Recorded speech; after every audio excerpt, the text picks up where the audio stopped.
నమస్తే, good morning అందరికీ. నేను మీ Teenmaar Mallanna. Welcome to morning news with Mallanna and Sudarshan and శ్యామ్తో కలిసి. సో మొత్తానికి సర్పంచ్ ఎన్నికల వాతావరణం మూడు కనిపిస్తూ ఉంది. తెలంగాణ రాష్ట్రంలో కులగణన పూర్తయిపోయింది. డెడికేట్ కమిషన్ రిపోర్టు అందజేసిన తర్వాత సర్పంచ్ ఎన్నికల్లో ఆ తర్వాత ఎంపీ స్థానిక సంస్థల ఎన్నికల్లో రిజర్వేషన్ల పెంపు అంశం ఒకటి చర్చకు వచ్చింది. సో నిజంగా 42% రిజర్వేషన్ కామారెడ్డి డిక్లరేషన్లో అనుకున్నట్టుగా బీసీ వర్గాలకు దక్కుతుందా, ఏం జరగబోతా ఉంది, దీంట్లో క్లియర్గా ఒకసారి మీకు ఎక్స్ప్లెయిన్ చేస్తా. రాబోయేటువంటి స్థానిక సంస్థల ఎన్నికల్లో బీసీలకు 42% రిజర్వేషన్ దక్కుతుందా, దక్కకపోతే ఆల్టర్నేట్ ఏంది, ఏం జరుగుతూ ఉంది అనేది బోర్డు పెట్టు. ఇంకా రెండోది ఏంటంటే ఇద్దరు పిల్లల నిబంధన. ఇద్దరు పిల్లలు ఉంటేనే ఎన్నికల్లో పోటీ చేయాలా లేకపోతే లేదా, గతంలో పెట్టినటువంటి నిబంధన ఏంది, ఇప్పుడున్నటువంటి నిబంధనలు ఏంటి, సో మరి మారిందా లేదా, ఈ 30 ఏళ్ల సంధి ఇద్దరు పిల్లల నిబంధన కొనసాగుతూ వచ్చింది. మరి గ్రామాలలో చాలా వరకు ఈ నిబంధన ఎత్తివేస్తున్నారు అనేటువంటి చెప్పినటువంటి ధర్మిల చాలామంది ఇప్పటికే అటో ఇటో పోయి ఆని పలకరించి అన్న ఇట్లునో బాగేనా ఏం సంగతి సరి అనుకుంటున్నా నిబంధన ఎత్తేస్తురట కదా అనే ఒక చర్చ పెట్టుకున్నారు. కొంత ఖర్చు కూడా ప్రజల్లో అట్లా ఏడిపోతున్నాం అంటే ఇట్లా తొవ్వంట పిలిచి కూడా కూసోపోరి అట్లా పోయి కూసోపోరి అని చెప్పి చాయ్ తాగిరాపోరి ఇంకేమన్నా తాగిరాపోరు అని చెప్పి ఇట్లా కొంత ఖర్చు అయితే జరిగింది. కొంతమంది ఏమో ఊర్లలో పొంటి ఇక ఈయననే ఈసారి సర్పంచ్ అని 3 పిల్లలు ఉన్నా 4 పిల్లలు ఉన్నా వాళ్ళు అనౌన్స్ చేసుకొని ఉన్నారు. వాళ్ళకి ఇప్పుడు ఏమైందంటే ఇక్కడ రాష్ట్ర మంత్రివర్గం ఇక్కడ జరిగినటువంటి సర్పంచ్ ఎన్నికలు, sarpanch, ZPTC, MPTC, okay,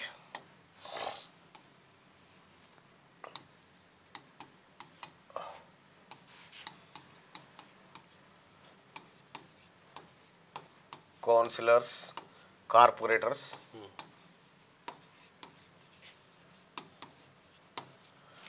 counsellors ఈ ఎలక్షన్స్లో ఇప్పటి వరకు ఉన్నటువంటి నిబంధన ఏంటంటే ఇద్దరు పిల్లలు మాత్రమే ఉండాలి. అంతకు ఎక్కువ ఉంటే అవకాశం లేదు, అర్హులు కాదు, ఉంటేనే పోటీకి అర్హులు. ఇద్దరు లోపు ఉండాలి, ఉంటే ఆ లోపు ఇద్దరు ఉండాలి. అయితే అది కూడా 19 ఎక్కడంటే 95 లోపల 1995 లోపల పుట్టిన వాళ్ళు 4 ఏం కాదు. 90 తర్వాత వచ్చినటువంటి నిబంధన ఏదైతే ఉందో దాంతో ఇద్దరు పిల్లలు ఉంటేనే పోటీ చేయాలనేటువంటి ఒక నిబంధన తీసుకొచ్చారు. సో తద్వారా ఏమైంది, ఎన్నికల్లో పోటీ చేయడం కోసం కూడా ఈ వద్దురా సార్ మళ్ళీ ఎన్నికల్లో పోటీ చేసే అవకాశం లేదు. అయితే ఇది కేవలం స్థానిక సంస్థలకు మాత్రమే ఉంది. ఎమ్మెల్యేలు, ఎంపీలు, ఎమ్మెల్యే, ఎంపీ, ఎమ్మెల్సీ వీటికి లేదు ఈ నిబంధన, ఏం లేదు. ఇద్దరు పిల్లలే 3 10 మంది ఉన్నా ఏం కాదు వీళ్ళకి. సో కాబట్టి ఇట్లా కేవలం స్థానిక సంస్థల్లోనే ఎందుకు పెట్టారు, దీని ఉద్దేశం ఏందనంటే జనాభాను నియంత్రించడం కోసం తీసుకున్నటువంటి చర్య ఇది. అంటే ఒక ఊర్లో ఒక సర్పంచ్ ఉంటాడు, ఒక ఎంపీటీసీ ఉంటాడు, ఆ తర్వాత ఒక 10 మంది వార్డు మెంబర్లు ఉంటారు. ఒక 12 మంది కుటుంబాలను నియంత్రించినట్టు అవుతుంది ఇట్లా ఒక గ్రామంలో. ఈ 12 మంది కుటుంబాలు తర్వాత ఇంకోటి ఏదైనా పోటీ చేసిన వాళ్ళు ఉంటారు, ఇట్లా పోటీ చేయాలి. ఒక్కొక్క దానికి 10 మంది కూడా చేస్తారు, ఇదో 3 ఇట్లా దాదాపు ఒక 30 కుటుంబాలని ఈ రకంగా కంట్రోల్ చేసే కార్యక్రమం చేసిరు అప్పట్లో. అయితే ఇది చంద్రబాబు నాయుడు గారు ముఖ్యమంత్రిగా ఉన్న సందర్భంలో కేంద్ర ప్రభుత్వం ఒక కమిషన్ వేసింది. కమిషన్ వేసి కేరళ మాజీ ముఖ్యమంత్రితో ఒక కమిషన్ వేసి ఆ కమిషన్ ఇచ్చినటువంటి రిపోర్ట్ ఆధారంగా రాష్ట్రాలకు ఆదేశాలు జారీ చేసి స్థానిక సంస్థల ఎన్నికల్లో ఈ ఇద్దరు పిల్లల నిబంధన తీసుకురావాలని చెప్పి ఆదేశాలు ఇస్తే కొన్ని రాష్ట్రాలు పాటించినాయి, కొన్ని రాష్ట్రాలు పాటించలేదు. అందులో ముఖ్యంగా కొన్ని రాష్ట్రాలు ఇప్పటికే ఆ నిబంధన ఎత్తేసినాయి. రీసెంట్గా ఆంధ్రప్రదేశ్ గవర్నమెంట్ కూడా ఇద్దరు పిల్లల నిబంధనను ఎత్తేసింది. తెలంగాణలో మాత్రం అట్లే ఉంది.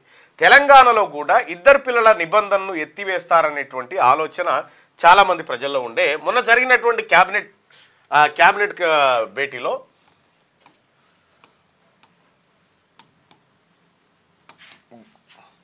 క్యాబినెట్ భేటీలో ఏం డిస్కషన్ జరిగింది ఇద్దరు పిల్లలు అంటే, మంత్రులంతా కూర్చొని ఈ ఇద్దరు పిల్లల నిబంధనను ఎత్తేద్దామనేటువంటి ఒక చర్చ పెట్టింది.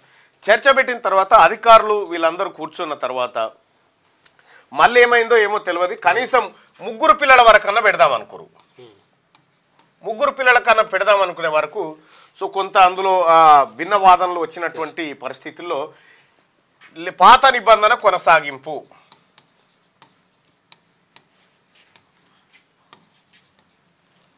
పాత నిబంధనలే ఉంటాయని చెప్పి క్యాబినెట్ సూచాయగో మాట అనుకుంది. దీంతో ఏమైంది, ఇప్పుడు 3 పిల్లలు ఉన్న వాళ్ళు పోటీ చేయడానికి అర్హులు కాకుండా పోయారు తెలంగాణ రాష్ట్రంలో క్యాబినెట్ నిర్ణయం మేరకు. సో ఇంకా దీన్ని మార్చుకునేటువంటి అవకాశం రాష్ట్ర ప్రభుత్వానికి ఉంది, ఈ నిబంధన ఎత్తేసేటువంటి అవకాశం కూడా ఉంది. అయితే ఈ ఇద్దరు ఇవాళ రేపు ఇద్దరు కంటే ఎవరు ఎక్కువ కంటలేరు.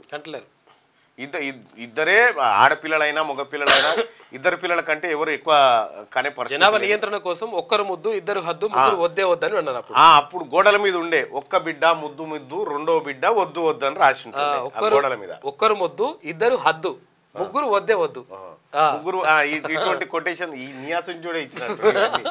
అయితే ఇట్లా నిబంధనలు ఉండేటి.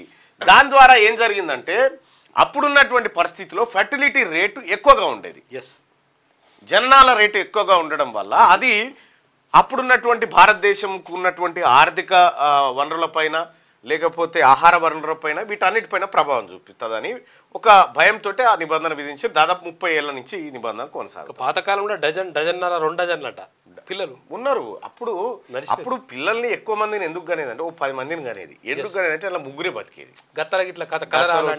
ఇప్పుడు మనం చాలా చూస్తా ఉన్నాం, పెంటే అని పేరు పెడతారు. పెంటే అంటే ఏంటంటే ఈయన దక్కడనుకొని పెంట మీద వారేసి మళ్ళా తెచ్చుకుంటారు అన్నట్టు. ఇస్తారాకులు వేసేసి ఆడ పెట్టేస్తారు, పెట్టేసి మళ్ళా బతికితే ఇస్తారు. ఇట్లా మళ్ళా ఇంకోటి భిక్షమయ్య అని పెడతారు. భిక్ష వాళ్ళకి ఇచ్చి వాళ్ళ తాను భిక్ష తీసుకుంటారు. అట్లా సంతృప్తి పడ్డారు. అంటే ఇట్లయితే దక్కుతారేమో అని చెప్పి ఒక్కొక్కరికి 6 7 మీరు చూడండి, మీరు వెనకడ పెద్ద మనుషులను బలకరియండి. మీరు ఎంతమంది అన్నదమ్ములు అంటే మేము 7 8 ఉంటిమి, 4 చచ్చిపోయారు, నేను మా అన్న ఉంటిమి, మీ చిన్న ఉన్నప్పుడే చచ్చిపోయినట్ట నా అమ్ముడాల పుట్టిరు. ఇట్లా అన్ని కథలు అంటే వాళ్ళ స్టోరీస్ చెప్తా ఉంటారు. అట్లా ఆ నిబంధన ఉండే. అయితే కొంచెం భారతదేశంలో మెరుగైన వైద్యం మెరుగైన చికిత్స వచ్చినటువంటి పరిస్థితుల్లో ఇక మరణాల రేటు తగ్గిపోయింది. 10 మందిని కంటే 10 మంది ఉండేటువంటి పరిస్థితి. అట్లా ఆహార ధాన్యాల కొరత లేకపోతే రకరకమైనటువంటి ఆర్థిక పరిస్థితులు వాటికి తోడయి ఫర్టిలిటీ రేట్ పెరగడంతో ఈ నిబంధనను తీసుకొచ్చారు. ఈ నిబంధనను తీసుకొస్తే ఇది 30 సంవత్సరాల పాటు కొనసాగిన తర్వాత ప్రస్తుతం ఉన్న పరిస్థితి ఏంటంటే భారతదేశంలో యువకుల సంఖ్య మొన్నటి వరకు ఎక్కువనే ఉంది, ఇప్పటికి కూడా ఉన్నది.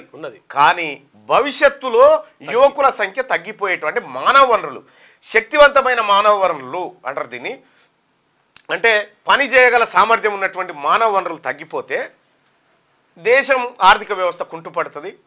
సో ఉత్పాదక రంగం కూడా ఎఫెక్ట్ అవుతుంది అనేటువంటిది ఒక చర్చ. అయితే ఇప్పుడు ఆ పరిస్థితిని అధిగమించాలంటే పిల్లల్ని కనాలి.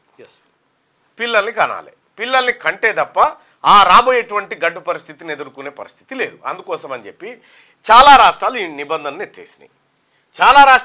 ఎత్తేస్తే అయితే గతంలో 1995 నుంచి ఆ కేరళ మాజీ ముఖ్యమంత్రి ఆధ్వర్యంలో వేసినటువంటి కమిటీ ఏదైతే ఈ నిబంధనలు తీసుకొచ్చిందో అప్పటికే ఈ నిబంధనలను ఇక్కడ పాటించారు, దక్షిణాది రాష్ట్రాలు పాటించినాయి.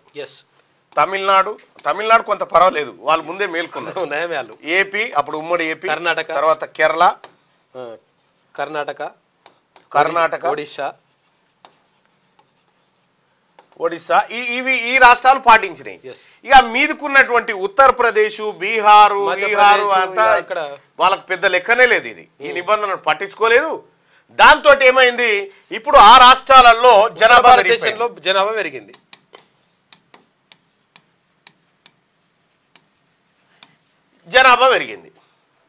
ఉత్తరప్రదేశ్, బీహార్ ఈ ప్రాంతాలలో జనాభా పెరిగింది. జనాభా పెరుగుడుతో ఏం దెబ్బ తాకిందంటే ఎంపీ సీట్లు ఇక్కడ ఎక్కువైనాయి. ఇప్పుడు నియోజకవర్గాల పునర్విభజన జరిగితే ఎంపీ సీట్లు ఎక్కువైనాయి. ఇప్పుడు వీళ్ళు నిబంధన పాటించాలి, వీళ్ళు టెన్షన్గా పాటించారు. దాంతో ఇప్పుడు ఎంపీ సీట్లు అక్కడ ఎక్కువైపోయినాయి. ఇప్పుడు 2026లో మళ్ళీ నియోజకవర్గాల పునర్వ్యవస్థీకరణ ఉంది. ఈ వ్యవస్థీకరణ జరిగితే జనాభా ఆధారంగా సీట్లు కేటాయిస్తే ఉత్తరప్రదేశ్లో ఇప్పుడు 80 చిల్లర ఉన్నాయి, ఇప్పుడు 140 చిల్లర అవుతాయి. చూసుకో ఇక ఇప్పుడు 140 అవుతాయి. ఇక పార్లమెంట్లో వీళ్ళదే కథనే. ఎప్పుడు కూడా వీళ్ళే శాసిస్తారు. ఉత్తరప్రదేశ్ వాళ్ళే ప్రధానమంత్రి ఎవరు కావాలని నిర్ణయిస్తారు. ఎందుకంటే ఎక్కువ అయితే ఇప్పుడు ఆ పరిస్థితి వచ్చింది. అయితే భౌగోళిక పరిస్థితుల ఆధారంగా సీట్ల పెంపు జరగాలనేది దక్షిణాది రాష్ట్రాలు చేస్తున్నటువంటి డిమాండ్. ఎస్, ఎందుకంటే మేము మీరు చెప్పిన దాన్ని పాటించినందుకు మాకు శాపమా అనేది స్టాలిను, ఆ తర్వాత సిద్ధరామయ్య, ఆ తర్వాత విజయను, వీళ్ళందరూ కూడా చెప్తున్నటువంటి మాట. ఇది దించుతున్నావా దేశం? దించే చూద్దాం. ఇటు ఇచ్చేసిండు కొంత ఎవరికి. అయితే ఈ రకంగా దెబ్బ తాకింది. ఇప్పుడు నియోజకవర్గాల పునర్వ్యవస్థీకరణ జరిగితే ఉత్తర భారతదేశంలో పెరుగుతాయి, దక్షిణ భారతదేశంలో తగ్గుతాయి. ఇది భారతదేశంలో ఉన్నటువంటి ఒక ప్రాంతానికి జరిగినటువంటి దెబ్బ. వీళ్ళని టెన్షన్గా పాటించారు, వాళ్ళు పాటించలే. ఇక ఇప్పుడు తెలంగాణ రాష్ట్రం విషయానికి వస్తే ఫర్టిలిటీ రేటు ఇప్పుడు ఏదో 1.7 సమ్మేదో ఉంది. అప్పుడు 3-4 చిల్లర ఉండే, కానీ ఇప్పుడు తగ్గిపోయింది. ఈ తగ్గిపోయినటువంటి నేపథ్యంలో ఇప్పుడు జనాభా పెరుగుదల అనేది ఆవశ్యకమైంది. దీని ద్వారా ఏమైంది, ఇప్పుడు లోకల్ బాడీస్ ఎన్నికల్లో పెట్టిన పాత నిబంధన ఇంకా కొనసాగుతుండడంతో ఇంకా జననాల రేటు మీద ప్రభావం చూపిస్తుంది. కాబట్టి ఇది ఎత్తివేస్తే వీళ్ళు ఎవరైతే పోటీ చేద్దాం అనుకుంటున్నారో వీళ్ళందరూ కూడా 3 పిల్లలు, ఆ 3 ప్లస్ ఆ పైన ఉన్నటువంటి పిల్లలకి ఎవరైతే అవకాశం దొరుకుతుంది. ఏపీ వాళ్ళు అవకాశం ఇచ్చేసిండ్రు, ఏపీ వాళ్ళు ఇచ్చేసారు. అయితే రాష్ట్ర ప్రభుత్వం పాత నిబంధనలే ఉంటాయని చెప్పి రాష్ట్ర కేబినెట్ ఒక నిర్ణయం తీసుకున్నట్టుగా వార్తలు వచ్చినాయి. అయితే ఇది మరి అధికారికంగా ఎక్కడ కూడా ఎవరు చెప్పినటువంటి పరిస్థితి లేదు. రాష్ట్ర ప్రభుత్వం చెప్పలేదు కాబట్టి మరి రాష్ట్ర ప్రభుత్వం ఏమైనా దీనిపైన సవరణ చేసే అవకాశం ఉందా లేదా అనేది తెలవాల్సినటువంటి అవసరం. మొత్తానికైతే ఈ 2 పిల్లల నిబంధన అనేది ఇగో ఇందుకోసం పుట్టింది. ఇప్పుడున్న పరిస్థితి ఇది. ఇప్పుడు ఎత్తివేయడం మంచిది. సో ప్రజల ఒపీనియన్ కూడా ఒకసారి కలెక్ట్ చేద్దాం. మార్నింగ్ న్యూస్ చూస్తున్నటువంటి ప్రేక్షకులారా, స్థానిక సంస్థల ఎన్నికల్లో పోటీ చేయాలనుకునేటువంటి వాళ్లకు 2 పిల్లల నిబంధన ఉండాలా, తీసేయాలా? ఎస్,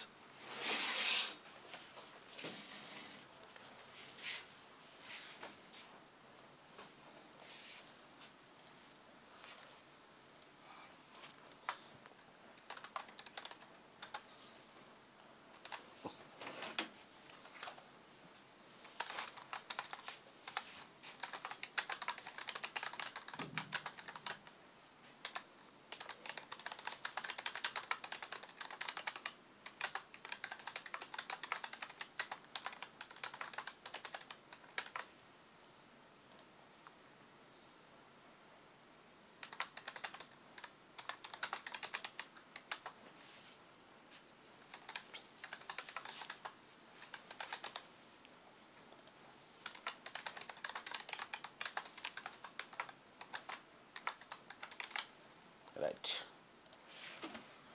మీ ఒపీనియన్ షేర్ చేయండి.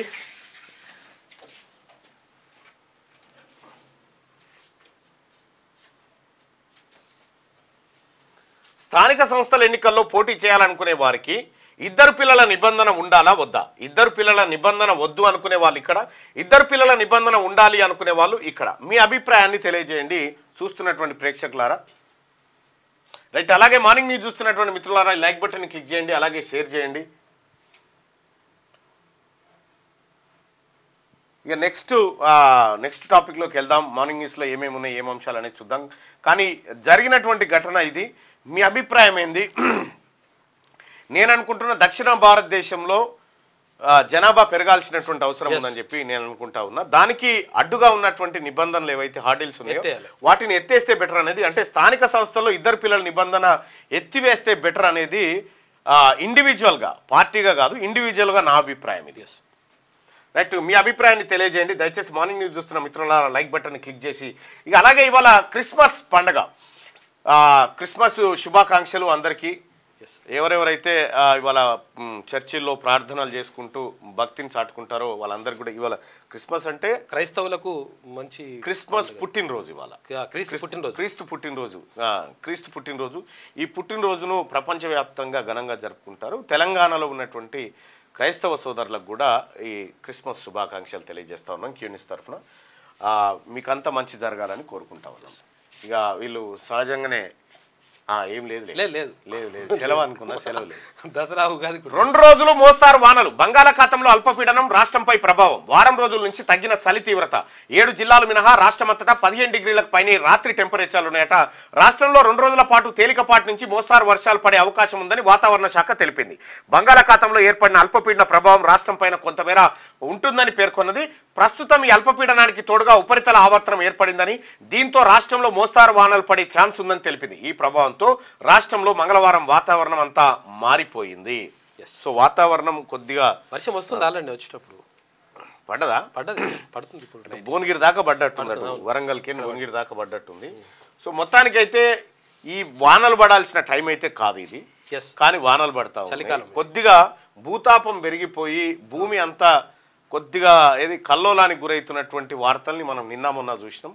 కాబట్టి మనం ప్రజలారా ఈ రావాల్సిన టైంలో రానటువంటి వానల పట్ల, కొట్టాల్సినటువంటి టైంలో ఎండలు కొట్టకుండా ఇట్లా ఏదైతే సమతుల్యం లేకుండా ఉందో ఇది కొంత ప్రమాదానికి సంకేతం అన్న విషయాన్ని గమనించాలి మనం. సరే సూర్యునికి ఫోన్ చేయాలి ఒకసారి. కలుపు నీ దాంట్లోకి పోతుందిగా. ఇది గ్రామ పంచాయతీ కార్యాలయం. పంచాయతీ ఎన్నికలకు పైసల భయం. సర్పంచ్గా పోటీ చేసేందుకు వెనుకంజ. లక్షలు పెట్టి గెలిచి చివరికి అప్పుల పాలైన సర్పంచులు. భార్య మెడలోని పుస్తెలమ్మి మరీ అభివృద్ధి పనులు. గత 10 ఏళ్లలో బిల్లులు రాక పలువురు సూసైడ్. ఇటు ఫండ్స్ అటు పవర్స్ లేని దయనీయ పరిస్థితి. ఎన్నికలకు సర్కార్ రెడీ అవుతున్న పల్లెల్లో కనిపించని జోష్. ఇక్కడ పంచాయతీ అధికారాల కత్తెర. పంచాయతీలకు వచ్చే ఆదాయ మార్గాలన్నీ గత ప్రభుత్వం క్లోజ్ చేసింది.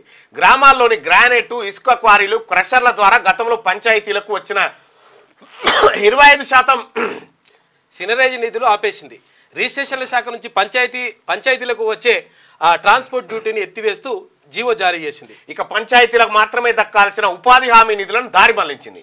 దీనికి తోడు గ్రామాల్లో చెత్త ఎత్తడానికి, మొక్కలకు నీళ్లు పోయడానికి 5 లక్షలు పెట్టి కొత్త ట్రాక్టరు, 1.88 లక్షలు పెట్టి ట్రాక్టర్ ట్రాలీ, 1.83 లక్షలు పెట్టి ట్యాంకర్ను నాటి సర్పంచుల చేత అప్పటి ప్రభుత్వం కొనిపించింది. వాటి నిర్వహణకు సైతం సర్పంచులు అష్ట కష్టాలు పడ్డారు. కేసీఆర్ గారు ముఖ్యమంత్రిగా ఉండి ఏమేం చేసిండు అనేది ఒక్కసారి చూస్తే సర్పంచులు, గ్రామ పంచాయతీలు ఒకప్పుడు ఏది కేసీఆర్ సీఎం కాకముందు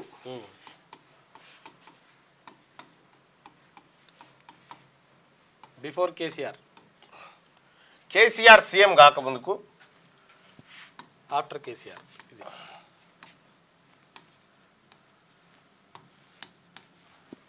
సీఎం కాకముందుకు ఎట్లుండే, కేసీఆర్ సీఎం అయిన తర్వాత ఎట్లుండే ఇక్కడ మనం క్లియర్గా చూడొచ్చు. కొన్ని ఏంది గ్రామాల్లో గ్రానైట్, ఇసుక క్వారీలు, క్రషర్ల ద్వారా ఇసుక, గ్రానైట్, క్రషర్లు మొదలైనవి ఎక్సెట్రా. వీటి నుంచి 25% పన్నులు వచ్చేటి. 25% పన్నులు నేరుగా గ్రామ పంచాయతీలకు వచ్చేటి.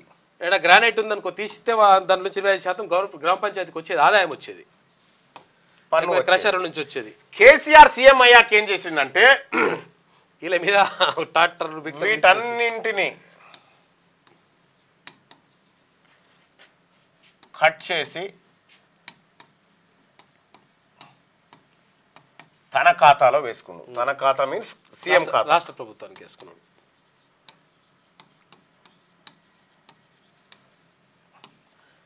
తన ఖాతాలో వేసుకుండు. ఇవి కాకుండా ఇంకేమేమి వచ్చేటి గ్రామ పంచాయతీల కంటే రిజిస్ట్రేషన్ల శాఖ నుంచి ట్రాన్స్పోర్ట్ డ్యూటీ వచ్చేది. ఇప్పుడు మన ఊర్లో ఒక ఇన్ని ఎకరాలు రిజిస్ట్రేషన్ అయిందంటే దాంట్లో నుంచి ట్రాన్స్పోర్ట్ డ్యూటీ అంటే గ్రామానికి వచ్చేది, గ్రామ పంచాయతీకి వచ్చేది ఇంత పర్సెంటేజ్. 100 ఎకరాలు రిజిస్ట్రేషన్ అయితే ఒకరి నుంచి ఒకరు కొనుగోలు జరిగితే ఆ రిజిస్ట్రేషన్ పైసలల్లో వచ్చేది పర్సెంటేజ్, ట్రాన్స్పోర్ట్ డ్యూటీ వచ్చేది. దీన్ని కేసీఆర్ ఏం చేసిందంటే ₹1 కూడా గ్రామ పంచాయతీల ఖాతాలోకి పోకుండా దారి మళ్లించిండు.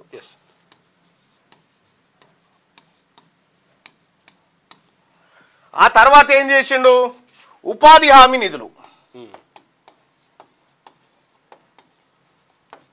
వీటిని కూడా పక్కదారి పట్టించాడు. అంటే ఇది కేంద్ర ప్రభుత్వం నేరుగా గ్రామ పంచాయతీల అకౌంట్లో జమ చేసేటువంటి పైసలు. వీటిని ఏం చేసిండు కేసీఆర్? దారి మళ్లించిండు.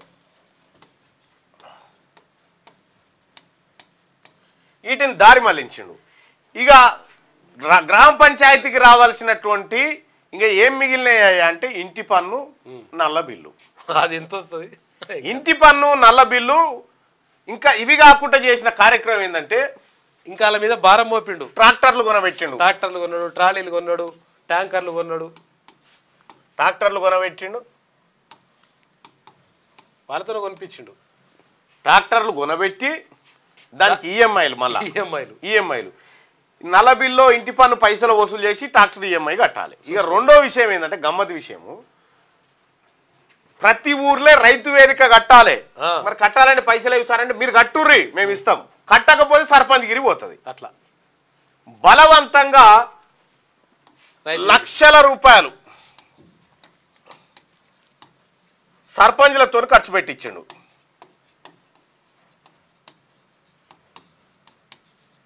పోనీ ఇచ్చిండ అంటే ఏకాన పైసలే, ఏకాన పైసయకుండా ఇలా సర్పంచులంతా మాది 10 లక్షల బిల్లు రాలే, మాది 5 లక్షలు రాలే, మాకు 20 లక్షలు రావాలని ఏదైతే చెప్తురో ఇక కేసీఆర్ పెట్టిపోయినటువంటి పెంటనే ఇదంతా. 1300 కోట్ల రూపాయలు రావాలంటే ఇక సర్పంచుల 1300 కోట్ల రూపాయలు ఇప్పుడు సర్పంచులకు రావాల్సిన పెండింగ్ బకాయిలు. అయితే ఇప్పుడున్న ప్రభుత్వం ఏం చెప్తుందంటే నిన్న బట్టి విక్రమార్క ఇప్పుడున్న ప్రభుత్వం ఇక ఇదంతా కేసీఆర్ చేసిపోయి ఇంకా మీదికెళ్ళి ఏం చేసిండు, సర్పంచ్ ఉప సర్పంచ్ అని పెట్టిండు. ఈడ ఏకాన పైసలు లేవు, చెక్ పవర్ మీద 2 సంతకాలు ఉండాలని పెట్టిండు. వాళ్ళు అదో పరిచయం పెట్టాలని పెడితే ఆయన ఉప సర్పంచ్ అలిగిపోతా ఉంటాడు. అట్లా రమ్మంటుంటే లే అదంతా ఎట్లుంటుంది? అది బరాబర్ నేను పెట్టా, ఏం చేసుకుంటావు చేసుకో. ఇట్లా గల్లలు పట్టుకొని కొట్టుకొని ఆగమైపోయిన సర్పంచులు ఎంతో మంది. ఇక ఆడనో ఈడనో ఈ ఏది రైతు వేదికలు కట్టురు, ఇవి కట్టురు, లేకపోతే మీ సర్పంచ్ గిరిపోతుందని వాళ్ళ మెడ మీద కత్తి పెడితే అప్పులు తెచ్చి 5 రూపాయలు 10 రూపాయలు ఇంట్రెస్ట్ తెచ్చి కడితే అప్పులు కట్టలేక సర్పంచులు ఆత్మహత్య చేసుకున్నారు. చాలా మంది సర్పంచులు ఆత్మహత్య చేసుకున్నారు. ఇది కేసీఆర్ ఏలువడిలో గ్రామీణ ప్రాంతంలో సర్పంచ్ వ్యవస్థ వాళ్ళకు అధికారాలు కట్ చేసిండు. ఇక మీదకెళ్ళి సర్పంచుల కాలం అయిపోతే స్పెషల్ ఆఫీసర్లని జూనియర్ పంచాయతీ సెక్రటరీలను పెట్టిండు. జూనియర్ పంచాయతీ సెక్రటరీకి ఇంకా ఏం పనులు అంటే అవి ఊర్లే మోర్లే పంది పిల్ల చచ్చిపోయినా ఈయనదే బాధ్యత. లైట్ రాకపోయినా ఈయనకే మేము. ఇగో ఈ రకంగా గ్రామీణ వ్యవస్థను చిన్నాభిన్నం చేసిండు కేసీఆర్. చెట్లు ఏది హరితారం చెట్లు మేకలు నవిలిపోయినా సరే కొమ్మలు వీళ్ళు సస్పెండ్. ఈ రకంగా మొత్తం గ్రామీణ ప్రాంత వ్యవస్థను చిన్నాభిన్నం చేసిండు కేసీఆర్.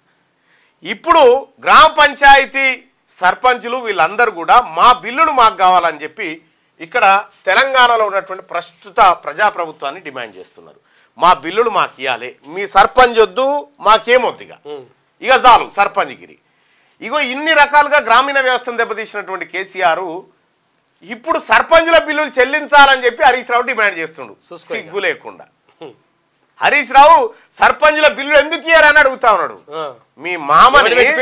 మీ మామని ఆడ ఫామ్ హౌస్ కాడ 2 చెట్లకి ఇటో కాలు అటో కాలు కట్టి కింద మంట పెట్టి అడుగు సర్పంచులకు ఏమైందని చెప్తాడు మీ మామనే. నువ్వే ఉంటే ఆర్థిక శాఖ మంత్రి. ఒక్క సంతకం పెడితే 1300 కోట్లు వాళ్ళ ఖాతాలో పడకుండా నువ్వు వీళ్ళకి సంతకం పెట్టకుండా దొంగలకు సర్ది కట్టేదానికి సంతకం పెడితే హరీష్ రావు పెట్టి ఇలా సర్పంచుల మీద మళ్ళా ఒగల ఏడుపు ఏడుస్తా ఉన్నావు. సర్పంచులను సర్వనాశనం చేసినటువంటి మీరు ఏ సర్పంచ్ కన్నా ఏమైనా ఇజ్జతుండేనా? ఒకప్పుడు ఎట్లుండే సర్పంచ్ ఊరికే నట్టుకేనా వస్తుండే, పెద్ద మనిషి వస్తుండ్రా కుర్చీదేరా అదే కుర్చీ విలేజ్ ప్రెసిడెంట్. ఇప్పుడు మీ పరిపాలన లేడికి వచ్చిందంటే కుర్చీలో పడేరా ఆయనతో కూర్చోగలరా ఇడ మళ్ళీ ఏం అడుగుతాడో రా మళ్ళీ అప్పు తెమ్మంటాడు పాత పైసలు ఇవ్వకపోయి ఇట్లా పరిస్థితి క్రియేట్ చేశారు. అందుకోసమే తెలంగాణలో ఇప్పుడున్న ప్రభుత్వం ఆర్థిక శాఖ మంత్రి బట్టి విక్రమార్క గారు ఒక నిర్ణయం తీసుకున్నారు. రాష్ట్ర ముఖ్యమంత్రి గారి ఆలోచన మేరకు ఏమని 10 లక్షల వరకు 10 లక్షల వరకు ఉన్న రుణాలు ఏవైతే ఉంటాయో 10 లక్షల వరకు అవి బిల్లు పెండింగ్ బిల్లులను క్లియర్ చేయాలని చెప్పేసి నిర్ణయించారు. మొదటి విడతగా 400 కోట్ల రూపాయలు ఫస్ట్ క్లియర్ చేయాలని నిర్ణయం తీసుకుంది తెలంగాణ రాష్ట్ర ప్రభుత్వం, ఇప్పుడున్న ప్రభుత్వం. కేసీఆర్ చేసిన కథ గది, వీళ్ళు ఇప్పుడు వచ్చినటువంటి ప్రజాప్రభుత్వం చేస్తున్న పని గిది. సర్పంచ్ సోదరులారా, ఎంపీటీసీలు, జెడ్పీటీసీలు, కౌన్సిలర్లు, కార్పొరేటర్లు, వార్డు మెంబర్లు అందరికి కూడా చెప్తా ఉన్నా, కేసీఆర్ హయాంలో భ్రష్టు పట్టిపోయినటువంటి పంచాయతీరాజ్ ఏది స్థానిక సంస్థల వ్యవస్థ ఏదైతే ఉందో దాన్ని పునర్నిర్మించడం కోసం ప్రస్తుతం ఉన్నటువంటి ప్రభుత్వం తీవ్రంగా కృషి చేస్తుంది. ఇక్కడ పోటీ చేయడానికి మీరు జంకుతా ఉన్నారు. ఇప్పుడు పైసల భయం, పంచాయతీ ఎన్నికలకు పైసల భయం పట్టుకుందంటా ఉన్నారు కదా. ఇగో ఈ రకంగా కేసీఆర్ నిండా ముంచిండు గ్రామ పంచాయతీలను. ఇక దీని కథ చూస్తే లక్షలు పెట్టి గెలిచి చివరికి అప్పుల పాలైన సర్పంచులు, భార్య మెడలోని పుస్తెలమ్మి మరీ అభివృద్ధి పనులు, గత 10 ఏళ్లలో బిల్లులు రాక పలువురు సూసైడ్, ఇటు ఫండ్స్ అటు పవర్స్ లేని దయనీయ పరిస్థితి, ఎన్నికలకు సర్కార్ రెడీ అవుతున్నా పల్లెల్లో కనిపించని జోష్. ఎక్కడో కొన్ని చోట్ల తప్ప చాలా చోట్ల గ్రామ పంచాయతీ ఎన్నికలు వస్తుంటే ఏ రాని పూర్వై అనేటువంటి నైరాశ్యంలోకి వెళ్ళిపోయింది. త్వరలో పంచాయతీ ఎన్నికలు నిర్వహించేందుకు సర్కార్ రెడీ అవుతున్నా పల్లెలో మాత్రం జోష్ కనిపించడం లేదు. సరే, ఇక ఇప్పుడు మనం ఇంకొకటి మాట్లాడుకోవాల్సినటువంటి టాపిక్ ఒకటి ఉంది. దీంట్లో ఇప్పుడు 42% రిజర్వేషన్ సాధ్యమా? రైట్, 42% బీసీలకు 42% రిజర్వేషన్ స్థానిక సంస్థల్లో. బీసీలకు 42% రిజర్వేషన్. కామారెడ్డి డిక్లరేషన్లో కాంగ్రెస్ పార్టీ హామీ ఇచ్చింది.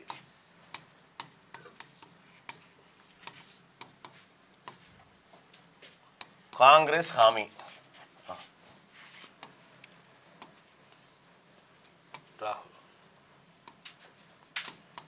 ఇచ్చిన కాంగ్రెస్ పార్టీ నిజంగా సాధ్యమా? ప్రస్తుతం ఉన్నటువంటి దాన్ని Krishnamurthy versus state of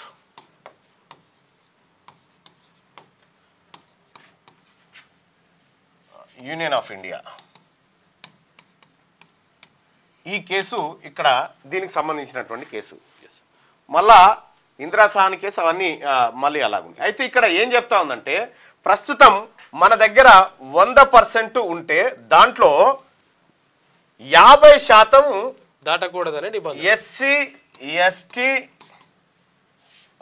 minority, ఆ తర్వాత బీసీ, వీళ్ళకు అంటే కొన్ని చోట్ల మైనారిటీలకు ఇచ్చారు, కొన్ని చోట్ల ఇవ్వలే. ఇక్కడ వీళ్ళకు 50% రిజర్వ్డ్ పోగా మిగిలిన 50% మంది వీళ్ళే 90% మంది, 90% పైచిలకు మంది వీళ్ళే ఉంటారు, ఎస్సీ, ఎస్టీ, బీసీలే. ఈ దేశం వాళ్ళది. ఇక మిగిలిన 50% ఏదైతే ఉందో ఈ 50% ఓపెన్ కేటగిరీ. ఈ ఓపెన్ కేటగిరీలో అయితే ఈ Indra Sawhney versus union of India లేకపోతే Krishnamurthy versus union of India కేసులో సుప్రీంకోర్టు ఏం చెప్తుందంటే ప్రతిభ, నువ్వు 50% రిజర్వేషన్ ఇచ్చుకో ఓకే, కానీ మిగతా 50% మాత్రం ప్రతిభావంతులు రావాలి కాబట్టి ఓపెన్ కేటగిరీలో పెట్టమని. ఇప్పుడు మనం దాని సహజంగా ఏమనుకుంటున్నాం, ఓపెన్ అంటే అవి మనవి కావేమో అనుకుంటున్నాం. ఓపెన్ అంటే అందరి.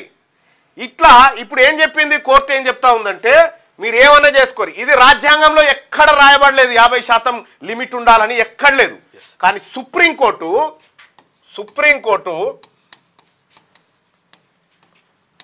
ఇంకో ఫైల్ తీసుకున్నాం. సుప్రీంకోర్టు ఏం చెప్పిందంటే 50% ఉండాల్సిందే. ఎప్పుడు చెప్పింది ఇది? మండల్ కమిషన్ వచ్చిన తర్వాత, నివేదిక వచ్చిన తర్వాత mandal commission VP Singh mandal commission ఏదైతే మండల్ కమిషన్ ఏర్పాటు చేసి భారతదేశంలో ఉన్న బీసీల స్థితిగతులను పరిశీలించి వాళ్ళ స్థితిగతులు మెరుగుపడాలంటే ఏం చేయాలని మండల్ కమిషన్, బీపీ మండల్ బీహార్ మాజీ ముఖ్యమంత్రి, ఆయన బీసీ వ్యక్తి, ఆయనను నియమించి వేస్తే ఆయన చెప్పింది ఏంటంటే ఈ బీసీలకు 42% రిజర్వేషన్ ఇవ్వాలనేటువంటి మాట, 42 ఆ పైన రిజర్వేషన్ ఇవ్వాలనేటువంటి మాట చెప్పిండు. ఆ తర్వాత ఉద్యోగాల్లో రిజర్వేషన్ కావాలని చెప్పిండు.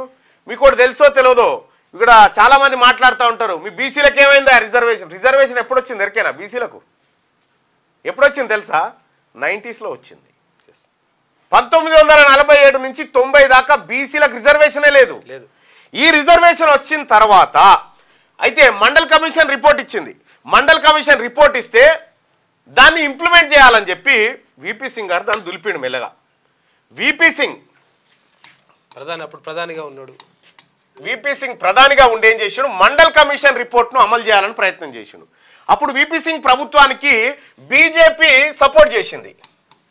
బీజేపీ సపోర్ట్ చేసింది. ఈయన బీసీలకు రిజర్వేషన్ ఇస్తా అంటే ఉపసంహరించుకుంటామని రిజర్వేషన్ ఇస్తా అని చెప్పగానే బీజేపీ ఏం చేసింది, విపి సింగ్ ప్రభుత్వానికి మద్దతు ఉపసంహరించుకుంది. అప్పుడు జనతా ప్రభుత్వం అనుకుంటున్నాను, జనతా ప్రభుత్వం, ఇది జనతా ప్రభుత్వం ఉపసంహరించింది. బీసీలకు మీరు రిజర్వేషన్ ఇవ్వద్దు, బీసీలు ఎప్పుడు బానిసలుగా బ్రతుకుండాలి, వాళ్ళు మనుధర్మ శాస్త్రం చుట్టూ మా సంఘాల చుట్టూ తిరగాలని చెప్పి బీజేపీ ఉపసంహరించుకుంది. బీజేపీ ఉపసంహరించుకుంటే అప్పుడు ఓవైపు ఈయన బీపీ మండల్ గారు దేశమంతా తిరుగుతూ ఉంటే బీసీలు ఎక్కడ చైతన్యవంతం అవుతారో అని ఎల్కే అద్వానీ కమండల్ యాత్ర అని పెట్టిండు. మండల్కు వ్యతిరేకంగా కమండల్ యాత్ర, అదే ఏది ఎల్కే అద్వానీ గారు చేసినటువంటి రథయాత్ర దేశవ్యాప్తంగా. అట్లా దీన్ని నీరుగార్చే ప్రయత్నం చేసింది. దేశవ్యాప్తంగా బీజేపీ శ్రేణులు మండల్ కమిషన్ వ్యతిరేకించిన. ఎందుకు వ్యతిరేకించినంటే బీసీలు చైతన్యవంతమైతే బీజేపీకి ప్రమాదం అని. బీసీలు ఎప్పుడు అట్లే ఉండాలి, ఆ కూపస్థ మండూకాల లెక్క ఉంటేనే మేము వాళ్ళ మీద ఈ లేయర్ను కప్పి, ఈ భక్తి అనే లేయర్ను కప్పి, ఈ దేశభక్తి అనే లేయర్ను కప్పి వాళ్ళకి గంపగుత్తగా ఓట్లు సంపాదించాలనేది బీజేపీ ప్లాన్. ఇక్కడ ఇప్పుడు రాహుల్ గాంధీ గారు చెప్తున్నట్టు ఇక్కడ ఈ తర్వాత ఏమైంది, మండల్ కమిషన్ రిపోర్ట్ను ఇంప్లిమెంట్ చేస్తున్నటువంటి క్రమంలో సుప్రీంకోర్టు మెలుగైంది. దాన్ని ఎవడు విలువలేదు సుప్రీంకోర్టును. కానీ సుప్రీంకోర్టుకు సరే ఎవరో పోయినట్టు సుప్రీంకోర్టు ఎంటర్ అయ్యి బీసీలకు రిజర్వేషన్ ఇచ్చుడు ఆపురి అని చెప్పింది. 27% రిజర్వేషన్ బీసీలకు కల్పిస్తుంటే ఆపండి అని చెప్పింది. 27% ఓకే, కానీ అంత అంటే ఎక్కువ కల్పిస్తా అంటే 50% రిజర్వేషన్ కల్పిస్తా. లేదు ఇక్కడ జరిగిన ఘటన ఈ ఇస్తాన్నారు కదా, ఇది ఆపురు అని చెప్పింది. ఎందుకు ఆపాలంటే మేము ఫైనల్ డిసిషన్ చెప్పేదాకా మీరు ఆపాలని చెప్పింది. 2 సంవత్సరాలు ఆపింది సుప్రీంకోర్టు. 2 సంవత్సరాలు బీసీలకు రిజర్వేషన్ ఇవ్వకుండా ఆపింది సుప్రీంకోర్టు. ఆపి ఆ తర్వాత 2 సంవత్సరాల తర్వాత ఇక అది బెంచ్ మీదకి వచ్చేది లేదు, దాని మీద విచారణ చేసేది లేదు, రాగానే పక్కకు పోడు అనేటువంటి కార్యక్రమం ఉండే. ఇట్లా సుప్రీంకోర్టు 2 సంవత్సరాలు ఆపిన తర్వాత అప్పుడు రిజర్వేషన్ వచ్చింది బీసీలకు. రాజీవ్ గాంధీ గారి హయాంలో అనుకుంటా రిజర్వేషన్ వచ్చింది. రిజర్వేషన్ వచ్చింది ఏది 27%. 2 సంవత్సరాలు బీసీలకు రిజర్వేషన్ వద్దని ఫస్ట్ ఈ బీజేపీ ప్రయత్నం చేసి సర్కార్నే గులగొట్టింది. ఆ తర్వాత కమండల్ యాత్ర పెట్టింది. కమండల్ యాత్ర పెట్టిన తర్వాత సుప్రీంకోర్టు ఎంటర్ అయింది. సుప్రీంకోర్టు ఎంటర్ అయిపోయి 2 సంవత్సరాలు ఆపింది. ఆపిన తర్వాత ఈ అంశం ఇటు పెడితే మొన్న ఈడబ్ల్యూఎస్ రిజర్వేషన్. ఈడబ్ల్యూఎస్ అంటే ఎకనామికల్ వీకర్ సెక్షన్. ఎవరు ఇందులో ఉండేది? రెడ్లు, వెలమలు, బ్రాహ్మణులు, అప్పర్ క్యాస్ట్కి సంబంధించినటువంటి వాళ్ళంతా. వీళ్ళ కోసం భారత పార్లమెంట్ చట్టం చేసింది. ఏమని? వీళ్ళకి 10% రిజర్వేషన్ ఇవ్వాలని చెప్పి అప్ టు 10% అని చెప్పి ఇవ్వాలని చెప్పి పెడితే పార్లమెంటు చర్చ లేకుండా ఖతం చేసి చర్చ లేకుండా దాన్ని ఓకే చేసారు. అయితే మరి మళ్ళా ఇక్కడ వాళ్ళకి చాలా మంది డౌట్ ఉంటుంది. 50% రిజర్వేషన్ ఆల్రెడీ ఎస్సీ ఎస్టీ బీసీలకు పోతుంది కదా, మరి మించొద్దని అన్నారు కదా గతంలో, బీసీలకు పోతుంది కదా, మరి 10 కలిపితే 50 పెరుగుతుంది అంటే ఇక వాళ్ళకి తీసుకునేటప్పుడు ఇవన్నీ ఏముండయి. దీనికి సుప్రీంకోర్టు ఏం చెప్పింది ఎరికేనా, ఇవి కుల సామాజిక ఆధారంగా విద్యాపరంగా వెనుకబడినటువంటి వాళ్ళ రిజర్వేషన్, ఇదేమో ఎకనామికల్ అంటే ఆర్థికంగా వెనుకబడ్డ వాళ్ళది కాబట్టి దీనికి దానికి సంబంధం లేదు అని సుప్రీంకోర్టు 1 నిమిషం కూడా ఆపలే. కోర్టులో వెంటనే ఇచ్చేరు వీళ్ళకి 10%. అంటే అప్పర్ క్యాస్ట్ వాళ్ళకి ఇచ్చేటువంటి కాడ సుప్రీంకోర్టు నీతి ఎట్లుంది, ఓబీసీలకు ఇచ్చే కాడ సుప్రీంకోర్టు నీతి ఎట్లుందో చూడండి. ఇక్కడ ఇదంతా పోవాలని, ఇది అన్యాయం జరిగిందని రాహుల్ గాంధీ గారు గొంతెత్తి ఏమన్నారంటే, నీ ఎవడు పెట్టినా ఏ భారత రాజ్యాంగంలో ఉందా 50% స్లాబ్ అని, దాన్ని తీసి పాడేసి బీసీలు 60% ఉంటే 60% రిజర్వేషన్ ఇస్తా అని పెట్టిండు రాహుల్ గాంధీ.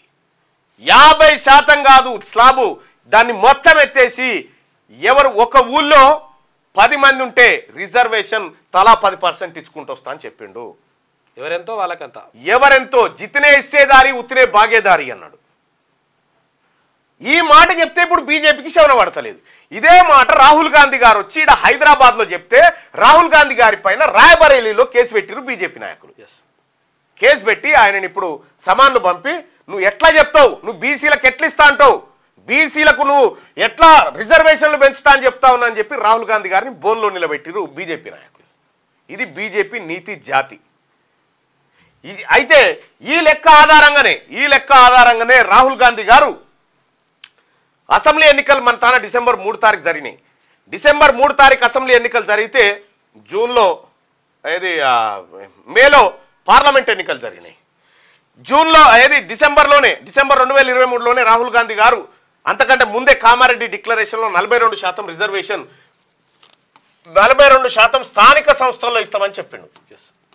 దురదృష్టవశాత్ ఏం జరిగింది, పార్లమెంటు ఎన్నికల్లో కళ్ళు లొట్టబోయి బయటపడ్డట్టుగా బీజేపీ ఏదో అచానక్లా మళ్ళీ గెలిచిన తర్వాత ఇప్పుడేమంటున్నారు బీఆర్ఎస్ నాయకులు బీజేపీ నాయకులు, రిజర్వేషన్ అమలు చేయాలంటున్నారు. బీజేపీ బీసీలకు చేసిన ద్రోహం అట్లుండగా రిజర్వేషన్ అమలు చేయాలంటున్నారు. నేను అందుకోసమే మొన్న మండల్లో మాట్లాడింది క్లియర్గా 42% కాదు, అవకాశం వస్తే 60% కూడా తీసుకుంటామని చెప్పిన.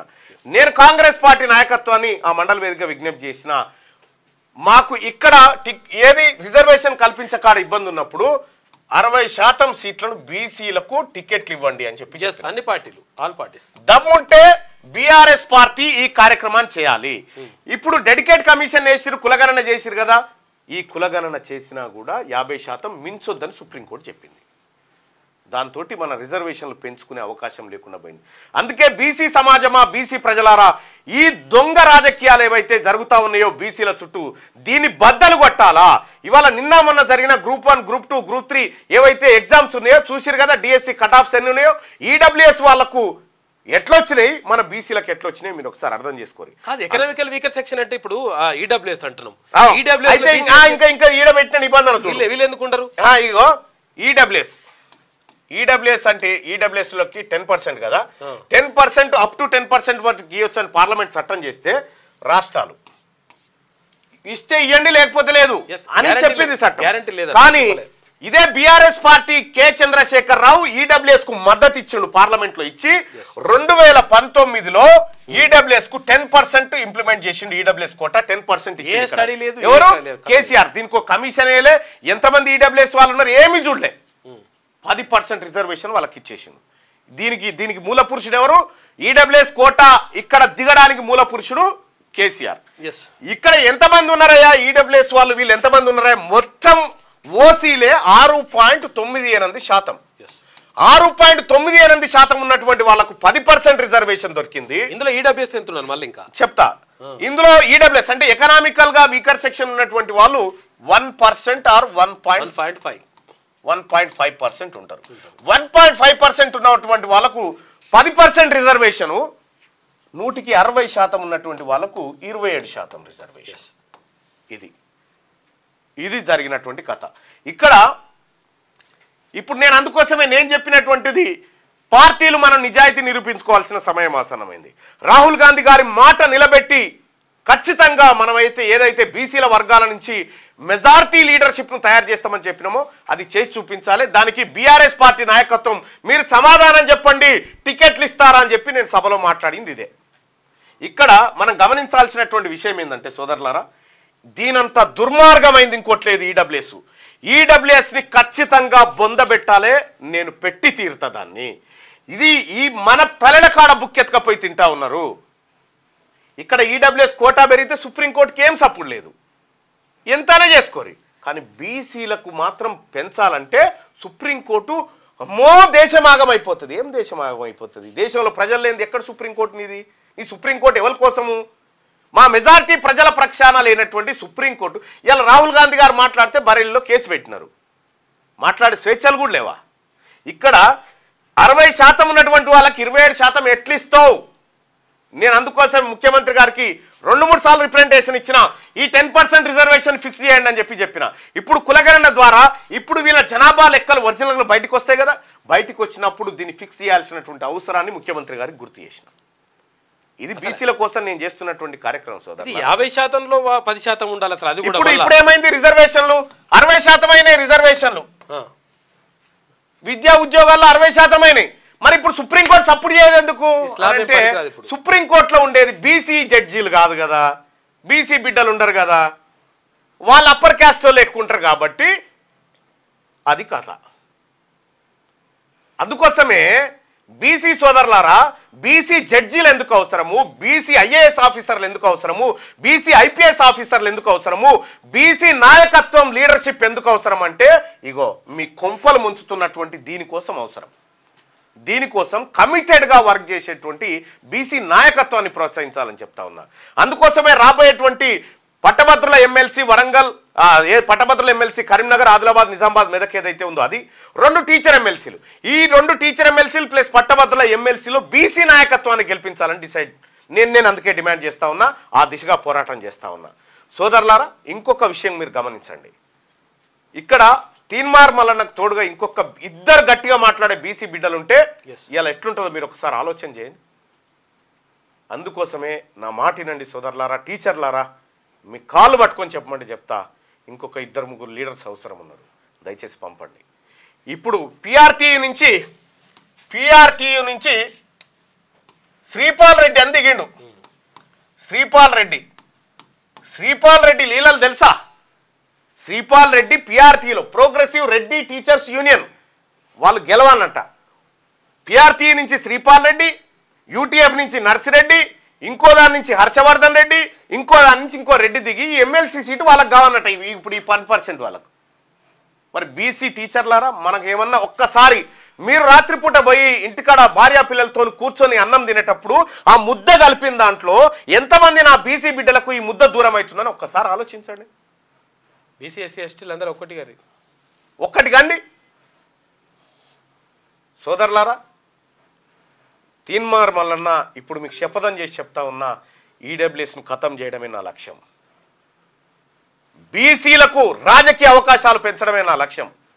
నాయకుడు రాహుల్ గాంధీ గారు ఒకే ఒక్క మాట చెప్తా ఉన్నాడు, మీరెంతో మీకంతా అని చెప్తా ఉన్నాడు.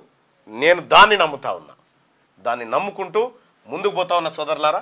ఇక్కడ ఉన్నటువంటి వాళ్ళకి కొంతమందికి ముఖ్యమంత్రి రేవంత్ రెడ్డి గారు క్లియర్గా ఉన్నాడు.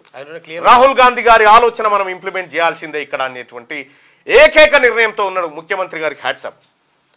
ఇంకా ఎవరైనా నాయకులు ఈ బీసీల నోట్లో మట్టి కొట్టే విధంగా వ్యవహరిస్తే నేను ఎవరనేది కూడా చూడను, నాకు బీసీలే ఇంపార్టెంట్, క్లియర్గా చెప్తా ఉన్నా. సో గ్రామ పంచాయతీల్లో ఇప్పుడు పోటీ చేయబోతున్నటువంటి సర్పంచ్లారా, ఓపెన్ కేటగిరీ అంటే అందరు బీసీలే, ఓపెన్ కేటగిరీ అంటే బీసీలే, అన్రిజర్వ్ అంటే బీసీలే. పోటీలు చేయండి, ఎక్కడికక్కడ చేయండి. కానీ రాబోతున్నటువంటి 3 ఎమ్మెల్సీలు దయచేసి బీసీ సోదరులారా, బీసీ నన్ను తిట్టుకునే వాళ్ళటువంటి ఇతర పార్టీలో ఉన్నటువంటి సోదరులకు కూడా చెప్తా ఉన్నా, అవసరమైతే మీకు కాళ్ళు పట్టుకుంటా, కానీ ఎట్టి పరిస్థితిలో మన జాతుల నుంచి రావాల్సిందే, ఈ బీసీ వర్గాల నుంచి గెలవాల్సిందే.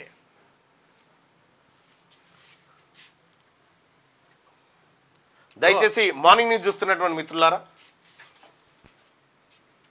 వాచింగ్ ఫ్రమ్ మాల్తా, ఒక్క 317 ఏందన్నా అన్ని క్లియర్ చేయొచ్చు. ఇగో భార్గవి రెడ్డి గారు జై రెడ్డి అని పెట్టుకుంది, ఆమె వర్గాల కోసం ఎంత ప్రయత్నం చేస్తుంది చూడు, వాళ్ళ తప్పు కాదు. నువ్వు చూస్తున్నటువంటి బీసీ వాడ నువ్వేం చేస్తున్నావు? వాళ్ళని తప్పు పట్టనికి లేదు, వాళ్ళకు మళ్ళీ ఇంకా మనం అట్లా తిట్టకూడదు, ఎవరిని తిట్టకూడదు. నీదేందో నువ్వు చెప్పుకో, వాళ్ళని వాళ్ళు గొప్పగా చెప్పుకోవడం తప్పేం కాదు.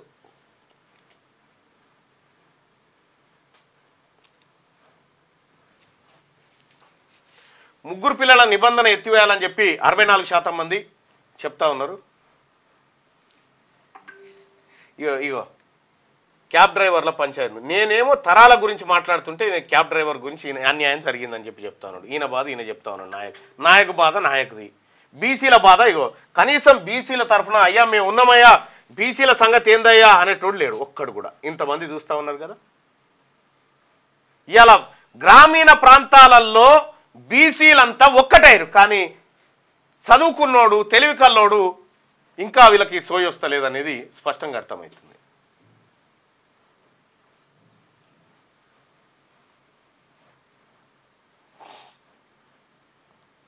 బీసీ అంటే బిగ్ క్లాస్ అని చెప్పిన, బ్యాక్వర్డ్ కాదు, big class. Yes, best class. ఇక మనోడు ఎంతసేపు పింఛనేది, ఇల్లేది, రుణమాపేది, కుర్చేదని అడిగినవా? కుర్చేదని అడిగినవా?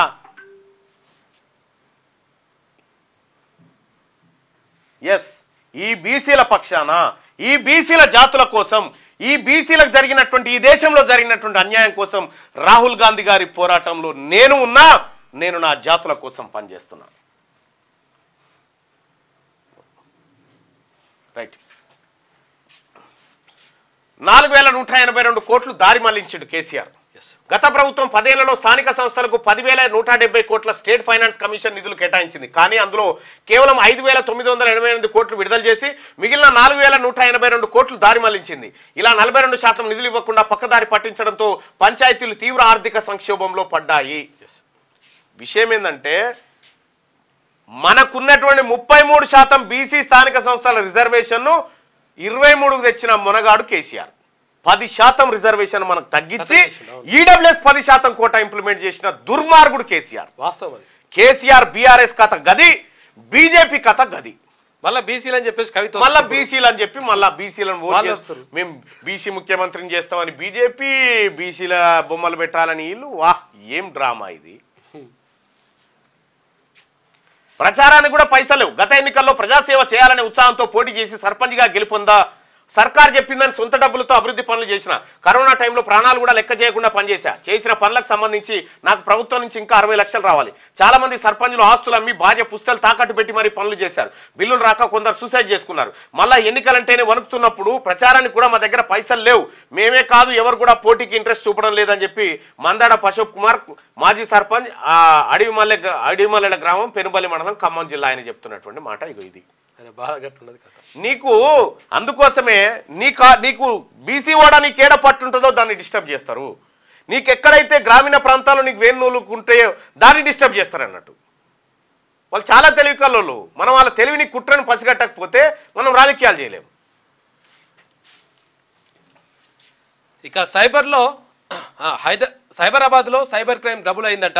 సైబరాబాద్ కమిషనరేట్ పరిధిలో సైబర్ క్రైమ్స్ పోయినేడు 5,361 నమోదు కాగా ఈసారి 11,914 కేసులు నమోదైనట. ఇది 122% అధికం నమోదయ్యాయి. ఈ కేసుల్లో 793.18 కోట్లు సైబర్ నేరగాళ్లు లూటీ చేసిరట. తెలిసినాయి ఇవి. ఇదే కేసీఆర్ కాలంలో అయితే తగ్గినాయని రాస్తుండే. ఇది ప్రజాప్రభుత్వం కాబట్టి ఉన్నది.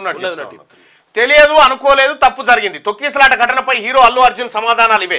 చిక్కడపల్లి పోలీసుల విచారణకు హాజరు. మొత్తం 23 ప్రశ్నలు వేసిన పోలీసులు 15 ప్రశ్నలకు ఆన్సర్. బెనిఫిట్ షో చూసేందుకు పోలీసుల పర్మిషన్ గురించి తెలియదని వెల్లడి. తొక్కిసలాట సంగతి కూడా తనకు తెలియదని సమాధానం. 3.5 గంటలకు పైగా విచారణ. డీసీపీ సమక్షంలో వీడియో రికార్డింగ్. మళ్లీ విచారణకు రావాలని పోలీసుల ఆదేశం. పిఎస్ వద్ద 250 మంది పోలీసులతో భారీ బందోబస్తు. సంధ్యా థియేటర్ తొక్కిసలాట కేసులో సినీ నటుడు అల్లు అర్జున్ పోలీసుల ముందు విచారణకు హాజరయ్యారు. దయచేసి మీడియాకు కూడా చెప్తా ఉన్నా, అల్లు అర్జున్ ఎపిసోడ్ పోలీసులకు వదిలేసేది. దాన్ని ఎంటబడి, దాన్ని చీల్చి చెండాడి ఇప్పుడు బీజేపీ, బీఆర్ఎస్ మొత్తం రాజకీయంగా దాన్ని వాడుకోవాలని చూసేటువంటి కార్యక్రమాలకు దుకాణం బంద్ చేయరి. చూస్తున్నారు కదా మొత్తం నేషనల్ మీడియా ఇదంతా కూడా. దీన్ని ఎందుకు కవర్ చేస్తా ఉన్నాయి అంటే, బీజేపీకి అల్లు అర్జున్కు ఉన్నటువంటి అంతర్గత సంబంధాలను మెల్లగా పెకిలించే ప్రయత్నం చేస్తా ఉన్నాయి. ఇక్కడ తెలంగాణ రాష్ట్రంలో రాష్ట్ర ప్రభుత్వాన్ని డిస్టర్బ్ చేసే కార్యక్రమంలో ఉన్నాయి. పుష్ప 2 బెనిఫిట్ షో చూసేందుకు తనకు అనుమతి ఉందో లేదో తెలియదని పోలీసులకు తెలిపాడు. థియేటర్ యాజమాన్యం నుంచి తనకు ఎలాంటి సమాచారం లేదని వెల్లడించాడు. తొక్కిసలాట జరుగుతుందని తాను అనుకోలేదని, తన ప్రమేయం లేకుండానే అనుకోకుండా తప్పిదం జరిగిందని అంగీకరించాడు. చిక్కడపల్లి పోలీసుల ముందు మంగళవారం అల్లు అర్జున్ కన్ఫెషన్ స్టేట్మెంట్ ఇచ్చారు. ఈ నెల 4న సంధ్యా థియేటర్ వద్ద జరిగిన తొక్కిసలాటలో రేవతి అనే మహిళ మృతి చెందిన సంగతి తెలిసిందే. ఆమె కుమారుడు శ్రీతేజ్ అపస్మారక స్థితిలో ఉన్నాడు. పరిస్థితి విషమంగా ఉంది. కేసు దర్యాప్తులో భాగంగా చిక్కడపల్లి పోలీసులు అల్లు అర్జున్ను మంగళవారం ప్రశ్నించారు. ఉదయం 11:05 నుంచి మధ్యాహ్నం. అయితే ఒక్కటి చెప్తా మీకు, ఎందుకంటే బీజేపీ తప్పుడు ప్రచారం చేసే అవకాశం ఉంది.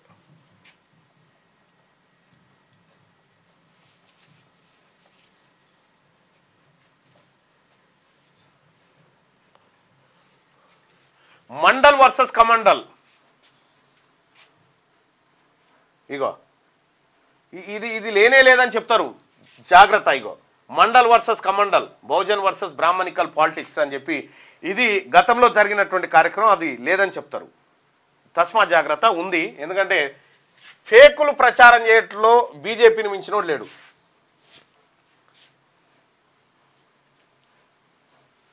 ఎస్ నేను ఖచ్చితంగా చెప్తా ఉన్నా, బీసీ ఎమ్మెల్సీలను గెలిపించుకుంటాం. బీసీ ఎమ్మెల్సీలు ఈసారి అడుగు పెట్టబోతా ఉన్నారు.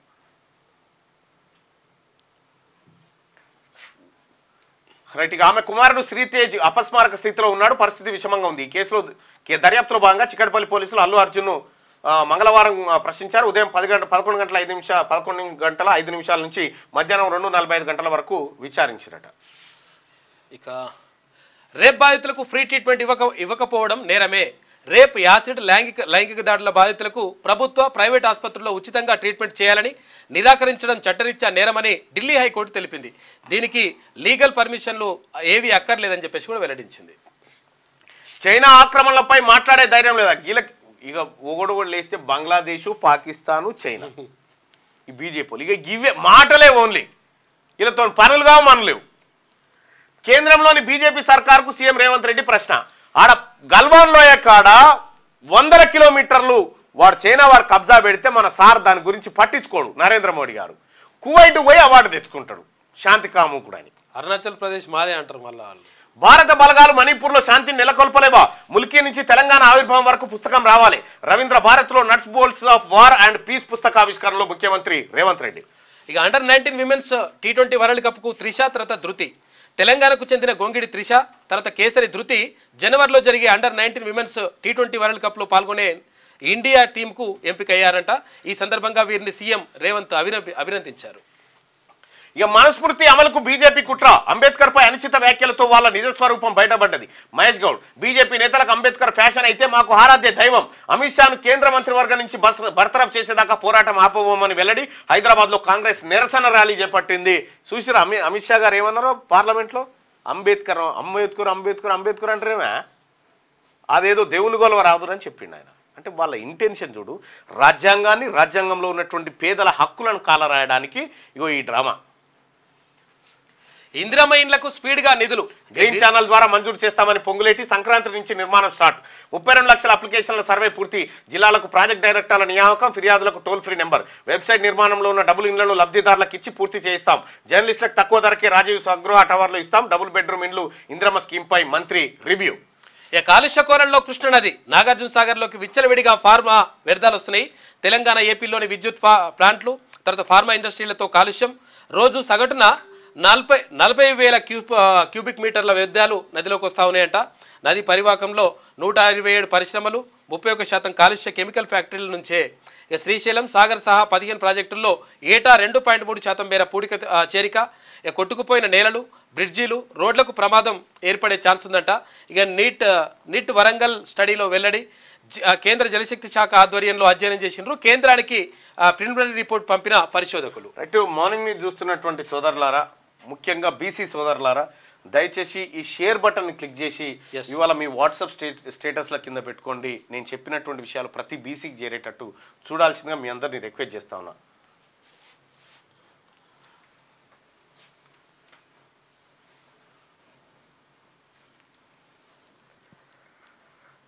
బీసీ జాబ్స్ను ఎస్సీ అతనికి అపాయింట్మెంట్ ఇచ్చారు. డిఎస్సి 2004లో తెలంగాణ బీసీ సర్టిఫికేట్ లేనప్పటికీ అపాయింట్మెంట్ ఇచ్చారని చెప్పి ముస్లింలకు ఉండాలి. ముస్లింలు దాదాపుగా మెజారిటీ ముస్లింలు బీసీ సోదరులే కదా. బీసీ సోదరులు మీరు వేరనుకోవద్దు. వీఆర్ బిగ్ క్లాస్, మనం పెద్ద క్లాసు. మనం అందరం కూడా ఒకటే క్లాసు. 25 లక్షల కుటుంబాలకు భూములు లేవు. ల్యాండ్ లేనులలో 70% దళితులే ఉన్నారంట. కూలీ పనులు చేసుకుంటూ జీవనం. ధరణి కమిటీ రిపోర్ట్లో వెల్లడి. భూమి లేని రైతు కూలీలకు ఏటా 12,000 సాయంపై సర్కార్ కసరత్తు చేస్తుంది. 25 లక్షల కుటుంబాలకు అసలు భూమి కూడా లేదట. వాళ్లకు ప్రతి ఏడాది 12,000 రూపాయల సాయం చేయబోతోంది తెలంగాణ రాష్ట్ర ప్రభుత్వం. గ్రామీణ ప్రాంతాల్లో నివాసం ఉంటూ సాగు భూములు లేని కుటుంబాలు రాష్ట్ర వ్యాప్తంగా దాదాపు 25 లక్షల వరకు ఉన్నాయి. ఒక్కో ఫ్యామిలీలో 4 చొప్పున అనుకున్న దాదాపు 1 కోటి మందికి కనీసం గుంట భూమి కూడా లేదు. వీరిలో ఎక్కువగా దళిత కుటుంబాలే ఉన్నాయి. వీరంతా కూలి పనులు చేసుకుంటూ జీవనం సాగిస్తున్నారు. ధరణి కమిటీ తన రిపోర్ట్లో ఈ విషయాలు వెల్లడించింది. 25 లక్షల కుటుంబాలకు తెలంగాణ రాష్ట్ర ప్రభుత్వం ప్రతి కుటుంబానికి 12,000 రూపాయలు వాళ్ళ ఖాతాల్లో జమ చేస్తూ ఉంది. ఇది కేసీఆర్ గారు, ఇది సహజంగా మీకు జీర్ణం కాదు. ఎందుకంటే మీరేమో కూలోళ్ళేరు గిలోళ్ళే పట్టదానికి వేస్తా అని చెప్పి పెట్టిన చూడు. మాది అట్లా కౌలు రైతును కూడా రైతు గుర్తించలే వాళ్ళు. ఏపీ అక్రమ ప్రాజెక్టులను ఆపండి. కృష్ణా బోర్డుకు తెలంగాణ విజ్ఞప్తి 143 లేఖలు రాసిన స్పందన లేదని వెల్లడి. ఇక జనవరి 21న కేఆర్ఎంబి 143 లేఖలు రాసిన 143 ఇక జనవరి 21న కేఆర్ఎంబి 19వ బోర్డు మీటింగ్. రాయలసీమ ప్రాజెక్టుపై నిజ నిర్ధారణకు సైట్ విజిట్ చేయండి. ఇక మీటింగ్ ఎజెండాను పంపిన తెలంగాణ ఇరిగేషన్ అధికారులు అంటూ ఒక వార్త కనిపిస్తా ఉంది. ఏపీ ప్రాజెక్టులు ఆపమని. రైట్గా సన్నాలకు 339 కోట్ల బోనస్. ఇప్పటి వరకు 18.79 లక్షల టన్నుల సేకరణ. వచ్చే ఏడాది నుంచి రేషన్లో సన్న బియ్యం పంపిణీ. అటు రైతుకు ఇటు సర్కార్కు మేలు. ఒక్క సన్న ఒడ్లు పండించినందుకే రైతులకు 939 కోట్ల రూపాయల బోనస్ పైసలు ఇచ్చింది కాంగ్రెస్ పార్టీ ప్రభుత్వం. ఇక మన సినిమాలో హీరో కారణం లేకుండా క్రియేటివ్ మర్డర్లు చేస్తుంటాడు. జాతీయ అవార్డు గ్యారంటీ అట. ఇగో స్మగ్లింగ్ సినిమాకు అవార్డులా మంత్రి చెప్పినటువంటి మాట. మన సినిమాలు అంటే క్రియేటివ్ మర్డర్లు చేస్తుంటాడు, అతనికి జాతీయ అవార్డు గ్యారంటీ వచ్చిందని చెప్తా ఉన్నారు. ఇగో ఇది సినిమా. ఆంధ్రజ్యోతి చూద్దాం. ఇవాళ క్రిస్మస్ విద్యుత్ వెలుగుల్లో మెదక్ చర్చి ఇవాళ 100 ఏళ్ళు పూర్తి చేసుకుందంట. రైట్. ముఖ్యమంత్రి రేవంత్ రెడ్డి గారు ఆ కార్యక్రమానికి హాజరవుతా ఉన్నారు. ఇక తప్పైపోయింది. చిక్కడపల్లి ఠాణాలో అల్లు అర్జున్ భావోద్వేగం, తొక్కిసలాట దృశ్యాలు చూసి చలించిన బన్నీ. అతడి తరఫు న్యాయవాది సమక్షంలో విచారణ. ఉదయం 11:05 నుంచి మధ్యాహ్నం 2:45 దాకా సినిమాకి నేరుగా వెళ్ళాక రోడ్ షో ఎందుకు చేశారు? అనుమతి లేనిదే రోడ్ షో చేయడం తప్పని తెలీదా? రేవత్ చనిపోయిన విషయం మీకెప్పుడు తెలిసింది? వెళ్ళిపోవాలని ఏసీపీ చెప్పినా ఎందుకు వెళ్ళలేదు? దర్యాప్తు జరుగుతుండగా ప్రెస్ మీట్ ఎలా పెట్టారు? 20 ప్రశ్నలు 1-2 తప్ప అన్నిటికీ జవాబులు. ఎప్పుడు పిలిచినా విచారణకు వస్తానని స్పష్టీకరణ. 3 సార్లు విరామం. బన్నీకి టీ ఇచ్చిన పోలీసులు. ఠాణా వద్ద భారీగా అభిమానులు. స్వల్ప ఉద్రిక్తత. తొక్కిసలాట కేసు 18కి చేరిన నిందితులు. A18గా మైత్రి మూవీస్ నిర్మాతలు పరారులో 7. కోర్టుకు సీల్డ్ కవర్లో అల్లు అర్జున్ విచారణ నివేదిక. ముఖ్యమంత్రి రేవంత్ కలిసి మాట్లాడా. శ్రీతేజ్ కుటుంబ బాధ్యతను తీసుకోవడంపై చర్చించా. సినిమా వాళ్ళందరూ సీఎంను కలుస్తాం. దిల్ రాజు. పరిశ్రమకు సర్కార్కు వారధిలా ఉంటానని వెల్లడి. సమస్యల పరిష్కారానికి కృషి చేస్తానని స్పష్టీకరణ. మీరు ఎన్ని కృషి చేసినా ఇక బెనిఫిట్ షోలు ఉండవు. ముఖ్యమంత్రి గారు నిండు అసెంబ్లీలో చెప్పిన మాట. అదానిని ఆపలేం. ఏరోస్పేస్లో డ్రోన్ల తయారీపై ఒప్పందాలను రద్దు చేయలేం. కేంద్రం అనుమతితోనే బీఆర్ఎస్ ప్రభుత్వం ఒప్పందాలు. మా వంతు చేయాల్సింది చేస్తాం. మణిపూర్ మారణకాండలో కార్పొరేట్ రంగం పాత్ర. ఇక ఐస్పో సమావేశంలో సీఎం రేవంత్ రెడ్డి మాట్లాడాడు. ఇక రాష్ట్ర ప్రజలకు క్రిస్మస్ శుభాకాంక్షలు. ఇవాళ ప్రఖ్యాత మెదక్ చర్చికి సీఎం వెళ్తా ఉన్నాడు. ఏడుపాయల వనదుర్గ దర్శనానికి కూడా ముఖ్యమంత్రి వెళ్తున్నాడు. రైట్గా ఇది ఇట్లుంటే ఫ్యూచర్ సిటీ గ్రీన్ఫీల్డ్ హైవేకు 2000 కోట్లు. ఆర్థిక శాఖ ఆమోదం. త్వరలో పనులు ప్రారంభం. విమానాశ్రయం నుంచి 4వ నగరానికి రహదారి. 330 అడుగుల వెడల్పు. 9 రేడియల్ రోడ్లలో ఇదే పెద్దది. ఔటర్ రింగ్ రోడ్ నుంచి త్రిబుల్-ఆర్ కు అనుసంధానం. ORR ఎగ్జిట్ నంబర్ 13 దగ్గర రావిరాల నుంచి ప్రారంభం. రంగారెడ్డి జిల్లా ఆమన్గల్ మండలం ఆకుతోటపల్లి వరకు నిర్మాణం చేయబోతా ఉన్నారట. ఫ్యూచర్ సిటీ పురపాలక శాఖ పర్యవేక్షణలో చేపడుతున్న గ్రీన్ఫీల్డ్ ప్రాజెక్టుకు ఆర్థిక శాఖ నుంచి గ్రీన్ సిగ్నల్ వచ్చిందట. గ్రీన్ఫీల్డ్ ప్రాజెక్టులో భాగంగా నిర్మిస్తున్న 9 రేడియల్ రహదారులో అతిపెద్దదైన ఎయిర్పోర్ట్ నుంచి ఫ్యూచర్ సిటీ వరకు నిర్మించనున్న తొలి దశలో భాగంగా రావిరాల నుంచి ఆమన్గల్ వరకు నిర్మించనున్న 41.5 కిలోమీటర్ల రహదారట. సో ఎయిర్పోర్టుకు అవతల వైపు అంతే స్పేస్ ఉంది నిర్మాణాలు. కాబట్టి అటు ఫ్యూచర్ సిటీ తీసుకొస్తా ఉన్నారు. అయితే పరిశాన్ ఏంటంటే ఇటు ప్రాంతం హైదరాబాద్కి ఇటువైపు ఉన్నటువంటి ప్రాంతంలో డంపింగ్ యార్డులు ఇవే మిగిలినాయి. ఇటువైపు ఇటు సైడ్ త్వరలో బిల్లులు. 10 లక్షల లోపు ఉన్న వారికి ఆమోదం. పనులు చేసిన మాజీ ప్రజాప్రతినిధులకు చెల్లింపు. వారి ఆర్థిక ఇబ్బందుల నేపథ్యంలో సర్కారు యోచన వెల్లడించిన డిప్యూటీ సీఎం బట్టి విక్రమార్క. నిరుడు డిసెంబర్కు 1300 కోట్ల రూపాయలు పెండింగ్. 400 కోట్ల రూపాయలు విడుదలయ్యే అవకాశం కనిపిస్తుంది. రైట్. ఏదో ఉపశమనం. సైబర్ నేరాలు పైకి. ట్రై కమిషనరేట్లో 20,414 కేసులు. డ్రగ్స్ కేసుల్లో సైతం పెరుగుదల. మొత్తం 1980 మంది పెడ్లర్లు అరెస్టు. అత్యాచారాలు వేధింపులు కూడా పైకి. రోడ్డు ప్రమాదాల్లో తగ్గిన మరణాలు. 7,861 ఘటనల్లో 1798 మంది మృతి. ఆర్థిక నేరాల్లో 4,000 కోట్లు హంఫట్ అయిపోయినాయట. కేసీఆర్ హరీష్ కు హైకోర్టులో ఊరట. భూపాలపల్లి కోర్టు నోటీసుల సస్పెన్షన్. జిల్లా కోర్టు పరిధి హైకోర్టు. మేడిగడ్డ బ్యారేజ్ కుంగుబాటు వ్యవహారం అంటూ మేడిగడ్డకు సంబంధించినటువంటి వ్యవహారంలో కేసీఆర్ హరీష్ రావు పైన కేసు పెడితే నోటీసులు ఇచ్చారు. కింది కోర్టును హైకోర్టు తిట్టింది. పరిధి దాటుతున్నదని చెప్పి తిడతామంటే అంత పెద్దోళ్ళు కదా అలా కిందికి ఇచ్చినాం అంటుందో ఏమో కావచ్చు. కెనడాలో శాశ్వత నివాసం కష్టమే. జాబ్ ఆఫర్ పాయింట్లు ఎత్తివేసిన సర్కార్. ఎక్స్ప్రెస్ ఎంట్రీ విధానంలో మార్పులు. ప్రస్తుత తాత్కాలిక ఉద్యోగులకు వర్తింపు. భారతీయులపై భారీ ప్రభావం చూపే అవకాశం ఉంది. బియ్యం సేకరణ బంద్. రాష్ట్రంలో సేకరణ నిలిపివేసిన FCI అంట. 2 సీజన్ల బకాయిలు 17 లక్షల టన్నులు. ఇక FCI తీసుకోకపోతే 6,000 కోట్ల రూపాయల భారం పడుతుంది. 15 నుంచి ఆగిన డెలివరీ మిల్లింగ్. ఇక కేంద్రం ఉత్తర్వులు రాకుంటే నష్టమే జరుగుతుంది. బియ్యం సేకరణ బంద్ చేసిందట. వాజ్పేయి అజాత శత్రువు, నైతిక విలువలకు కట్టుబడిన నాయకుడు, ప్రధాని పదవిని వదులుకున్న గొప్ప నేత. ఆయన జీవితం భావితరాలకు నిఘంటు. వాజ్పేయి శత జయంతి ఉత్సవాల్లో కిషన్ రెడ్డి. మరపురాని రాజనీతిజ్ఞుడు అటల్ బిహారీది చెరిగిపోని ముద్ర. జీవితంలో స్ఫూర్తినిచ్చే కీలక ఘట్టాలు ఎన్నో ఉన్నాయట. వాజ్పేయి మంచి కవి కూడా, మంచి కవి. ఫార్ములా ఈ రేసు అప్రూవర్గా అరవింద్ కుమార్. నిన్ననే చెప్పింది అదేంది దిశ పత్రిక, ముందే చెప్పలేకపోయినా ఆంధ్రజ్యోతి. రాజీ ప్రయత్నాలు ప్రారంభం, అధికార వర్గాల్లో జోరుగా చర్చ. తొలుత అరవింద్ను విచారించే ఛాన్సు. ఇప్పటికే ఏసీబీ చేతికి ఒప్పంద పత్రాలు. ఫ్రేమ్ వర్క్ కాగానే కేటీఆర్ కు నోటీసులు ఇస్తారట. ఒడిశా గవర్నర్ గా కంబంపాటి హరిబాబు. మిజోరాం కు జనరల్ వికే సింగ్ అంట. 5 రాష్ట్రాల కొత్త గవర్నర్లు నియమించింది రాష్ట్రపతి. ఇక శనార్థి తెలంగాణ చూద్దాం.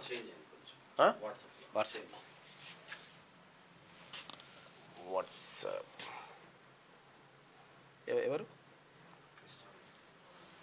రైట్ సారీ, శనార్థి తెలంగాణలో ఉన్నటువంటి వార్తల్ని చూద్దాం.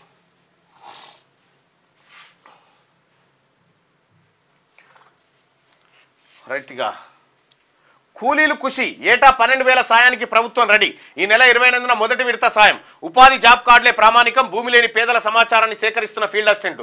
100 పందినాలు పూర్తి చేసిన పేద కుటుంబాల గుర్తింపు. ఇప్పటికే 12,000 కోట్ల కేటాయింపు జరిగిందట. భూమి లేని పేదోళ్లకు ప్రతి కుటుంబానికి 12,000 రూపాయలు మేనిఫెస్టోలో ప్రకటించిన విధంగా కాంగ్రెస్ పార్టీ వాళ్ళ ఖాతాలో వేయబోతా ఉంది. రాహుల్ గాంధీ గారి ఆలోచనతోని ముఖ్యమంత్రి రేవంత్ రెడ్డి గారు చేస్తున్నటువంటి ఈ ప్రయత్నానికి ఈ మంచి జరగాలని కోరుకుందాం. ఇక తెలంగాణ సర్కార్ కీలక నిర్ణయం తీసుకుంది. భూమి లేని నిరుపేద కుటుంబాలను ఆదుకునేందుకు రెడీ అయింది. అందులో భాగంగానే భూమి లేని నిరుపేదలకు ఏటా 2 విడతల్లో 12,000 ఆర్థిక సాయం ప్రకటించింది. ఇందులో భాగంగా ఈ నెల 28న తొలి విడతలో 6,000 అకౌంట్లో జమ చేయనున్నారు. ఈ పథకానికి ఉపాధి హామీ జాబ్ కార్డును ప్రాతిపదికంగా తీసుకోనున్నట్టుగా తెలుస్తా ఉంది. 100 రోజుల్లో పని పూర్తి, ఉపాధి హామీ పని 100 రోజులు పని పూర్తి చేసి ఉండాలి ఆ కుటుంబం. వాళ్ళు ఉపాధి హామీ పనుల మీదనే ఆధారపడ్డ కుటుంబంగా తద్వారా తెలుస్తుంది. వాళ్ళకి భూమి ఉండదు. వాళ్ళకి 6 నెలలకు 6,000, 12 నెలలకు 12,000 వాళ్ళ ఖాతాలో వేయబోతుంది ప్రభుత్వం. ఈ నెల 28వ తారీఖు మొదటి విడత సాయం అందజేయబోతా ఉందట. భారత భూభాగాన్ని కోల్పోయాం. 2,000 కిలోమీటర్ల మేర చైనా ఆక్రమించింది. మోదీ అధికారంలో భారత్ నష్టపోతోంది. మణిపూర్పై పార్లమెంట్లో చర్చ జరగాలి. సీఎం రేవంత్ రెడ్డి డిమాండ్ చేసిండు. ఇక కుంభకర్ణుల్లా మోడీ సర్కార్. పెరిగిన ధరలతో ప్రజల ఇబ్బందులు. చిన్న విషయాలకు రాజీపడే పరిస్థితి. ద్రవ్యోల్బణం పెరగడంతో భారీగా పెరిగిన వంటగది బడ్జెట్. కాంగ్రెస్ అగ్రనేత రాహుల్ గాంధీ అంటూ. ఇక్కడ నరేంద్ర మోడీ గారికి అక్కడ పోయి నైజీరియా, ఇక్కడ కువైట్, ఈ దేశాలు ఎందుకు అవార్డులు ఇస్తున్నాయంటే వాళ్ళకు మంచి జరుగుతుంది ఈ దేశంలో, మన దేశస్తులా కాదు వాళ్ళకు. అంబేద్కర్ పై వ్యాఖ్యలు సరికాదు, అది రాజ్యాంగాన్ని అవమానించడమే. డిప్యూటీ సీఎం పట్టి విక్రమార్క అమిత్ షా రాజీనామా చేయాలి. మంత్రి తుమ్మల నాగేశ్వరరావు ఖమ్మంలో నిరసన ర్యాలీ చేపట్టింది నిన్న. రైట్గా జమ్మూ కాశ్మీర్లో ఘోర ప్రమాదం. లోయలో పడిన ఆర్మీ వాహనం. 5 సైనికులు మృతి, 12 మందికి తీవ్ర గాయాలు. డ్రైవర్ నియంత్రణ కోల్పోవడం వల్లే ప్రమాదం. వివరాలు వెల్లడించిన పోలీసు అధికారులట. ఆర్మీ వాహనం బోల్తాబడి 5 ఆర్మీ అధికారులు ప్రాణాలు కోల్పోయారట. ఇది అత్యంత బాధాకరమైనటువంటి విషయం. ఇక 3 గంటలకు పైగా విచారణ. సంజయ్ థియేటర్ ఘటనపై అల్లు అర్జున్ వివరణ. స్టేట్మెంట్ రికార్డ్ చేసిన పోలీసులు. న్యాయవాది సమక్షంలో ప్రశ్నల వర్షం. తొక్కిసలాట ఘటనకు బన్నీ బౌన్సరే కారణం. బౌన్సర్ ఆంటోని అరెస్ట్ చేసిన పోలీసులు. కేసీఆర్ రేవతి కుటుంబానికి అండగా ఉంటాం. శ్రీతేజ్ త్వరగా కోలుకోవాలని కోరుకుంటున్నాం. సీఎం రేవంత్ రెడ్డిని కలిశాను. టీఎన్ఎఫ్డిసి చైర్మన్ సినీ నిర్మాత దిల్ రాజు. కేసీఆర్ హరీష్ కు ఊరట. మేడిగడ్డ బ్యారేజీ విషయంలో కేసు నమోదు. విచారణకు హాజరు కావాలన్న భూపాలపల్లి జిల్లా కోర్టు. ఇక ఆదేశాలను సస్పెండ్ చేసిన హైకోర్టు. విచారణ జనవరి 7కు వాయిదా వేసింది. పైసలు ఉంటే అన్ని వస్తాయి. 4 ఏళ్లలో 20 లక్షల ఇల్లు. పేదలకు నిరుపేదలకు మొదటి ప్రాధాన్యత. అవినీతి లేకుండా ఇందిరమ్మ ఇళ్ల నిర్మాణం. అధికారులకు పూర్తి స్వేచ్ఛ ఇస్తున్నాం. పేదలకు లబ్ధి కలిగేలా పని చేయాలి. మంత్రి పొంగులేటి శ్రీనివాసరెడ్డి చెప్తా ఉన్నారు. పంట వేసే రైతులకే భరోసా. బీఆర్ఎస్ తప్పిదాలతో రైతులకు తీరని నష్టం. రైతును రాజును చేయడమే లక్ష్యంగా స్కీములు. పెండింగ్ రుణమాఫీ జాబితాను పరిశీలిస్తున్నాం. పంచాయతీరాజ్ శాఖ మంత్రి సీతక్క. పంట వేసే రైతులకే రైతు భరోసా. చెట్లకు పుట్టలకు ఇయ్యడానికి సిద్ధంగా లేదు, ఇయ్యొద్దు కూడా. 5 రాష్ట్రాలకు కొత్త గవర్నర్లు. ఒడిశా గవర్నర్గా కంబంపాటి హరిబాబు. మిజోరాం గవర్నర్గా జనరల్ వికే సింగ్. ఇక మణిపూర్ గవర్నర్గా అజయ్ కుమార్ బల్లా. గట్టిగా ఇది ఇట్లుంటే ఒకసారి దిశ పత్రికలో ఉన్నటువంటి వార్తలను చూద్దాం. ఇవాళ మెదక్కు రేవంత్ రెడ్డి చర్చి శతాబ్ది ఉత్సవాల్లో శతాబ్ది వేడుకల్లో ప్రార్థనలు. ఇక 7 పాయల అభివృద్ధి పనులకు శంకుస్థాపన. తునికికి ఉపరాష్ట్రపతి జగదీప్ ధన్కడ్ వస్తున్నట. ఫిబ్రవరి 23న భారత్ పాక్ పోరు. 19 నుంచి ఛాంపియన్ టోర్నీ షెడ్యూల్ రిలీజ్ చేసిన ఐసీసీ అట. భారత్ పాకిస్తాన్ల మధ్య క్రికెట్ మ్యాచ్ ఫిబ్రవరి 23న జరగబోతా ఉందంట. అయితే వరల్డ్ కప్లో తప్ప ఇంకా ఎక్కడ వీళ్ళిద్దరి మధ్య మ్యాచ్లు జరగట్లేదు, కానీ ఐసీసీ ట్రోఫీలో మాత్రం జరగబోతా ఉంది. ఫిబ్రవరి 23న. అయితే పాకిస్తాన్కు భారత్ పోరని చెప్పింది. ఈ నేపథ్యంలో అది తీసుకొని దుబాయ్లో పెడతారట ఆట. ఆ మ్యాచ్ ఎయిర్పోర్ట్లో రూపాయలు 10కే వాటర్ బాటిల్ 20కే స్నాక్స్. అధిక ధరల కేంద్రం చెక్. ఉడాన్ యాత్రికే ప్రోగ్రాం ప్రారంభం. పైలట్ ప్రాజెక్టుగా Kolkata airport hand bag luggage కోసం కొత్త రూల్స్. ఇక్కడ మీరు ఒకసారి పోండి, ఎయిర్పోర్ట్లలో కూడా ఏ రకమైనటువంటి భావజాలాన్ని చూపిస్తారంటే బుక్ స్టాల్స్ ఉంటాయి కదా ఎయిర్పోర్ట్లో. నేను ఎప్పుడు పోయినా బుక్ స్టాల్కి పోతా, సావర్కర్, ఇవే గీతలు, ఇవన్నీ ఈ బుక్కులు అన్నీ ముంగడ వేరుస్తారు అన్నట్టుగా. అంటే వచ్చేటోనికి కూడా ఆ బుక్కులు అమ్ముతారు అన్నట్టు. అంటే వాళ్ళ మైండ్ని ఆ బుక్కుల ద్వారా డైవర్ట్ చేయడానికి అంత పెద్ద కుట్ర అది. అయితే ఇక్కడ ఎయిర్పోర్ట్లో వాటర్ బాటిల్ 100 రూపాయలు 70 రూపాయలు. ఇవి ఏం ధరలో అర్థం కాదు. అడ్డగోలుగా నీళ్లు. 5 రాష్ట్రాలకు కొత్త గవర్నర్లు. మణిపూర్, మిజోరం, బీహార్, కేరళ, ఒడిశాలకు నియామకం. ఉత్తర్వులు జారీ చేసిన రాష్ట్రపతి భవన్. రేప్ బాధితులకు ఫ్రీ ట్రీట్మెంట్ ఇవ్వాల్సిందే. యాసిడ్ దాడి బారిన పడిన వారికి సైతం ఉచిత వైద్యం నిరాకరించడం నేరం. వైద్యుడి సిబ్బందికి జరిమానా తప్పదు. ఢిల్లీ హైకోర్టు సంచలన తీర్పునిచ్చిందట. ఇక మత్తు వదలరా న్యూ ఇయర్ కు గ్రాండ్ గా వెల్కమ్ చెప్పేందుకు రెడీ. మందు మార్బలంతో పాటే చాక్లెట్ల కోసం క్యూ అట.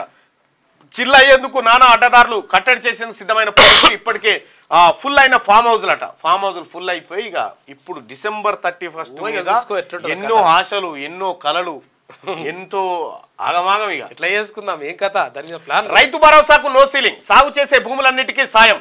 స్కీమ్ అమలుకు రిమోట్ సెన్సింగ్ సహకారం. సంక్రాంతి నుంచి అమలు. ఎకరాకు 7,500 చొప్పున ఏటా 2 విడతలుగా పంపిణీ. నెల 30న జరిగే కేబినెట్ భేటీలో నిర్ణయం తీసుకోబోతా ఉన్నారట. అయితే ఇదే కేబినెట్ భేటీలో ఇద్దరు పిల్లల నిర్ణయాన్ని కూడా ఏమైనా ఒక పాజిటివ్ ధోరణిలో ఆలోచించాల్సిందిగా ప్రభుత్వానికి రిక్వెస్ట్. ఖనిజ సంపద కోసం మణిపూర్లో అంతర్యుద్ధం ప్రోత్సహిస్తున్న కార్పొరేట్ సంస్థలు. అందుకే 2 జాతుల మధ్య వైరాన్ని పెంచారు. భారత భూభాగాన్ని ఆక్రమించిన చైనా. తెలంగాణ ఉద్యమ చరిత్రపై మరిన్ని పుస్తకాలు రావాలని చెప్పేసి సీఎం రేవంత్ రెడ్డి అంటుండు.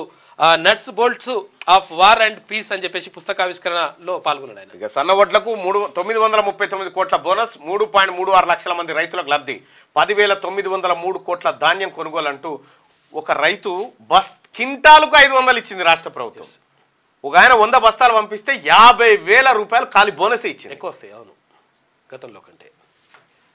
గ్రామ పరిపాలన ఆఫీసర్ ప్రతి రెవెన్యూ పంచాయతీకి ఒకరు. ఇక వీఆర్ఓల స్థానంలో సర్కార్ నియామకం.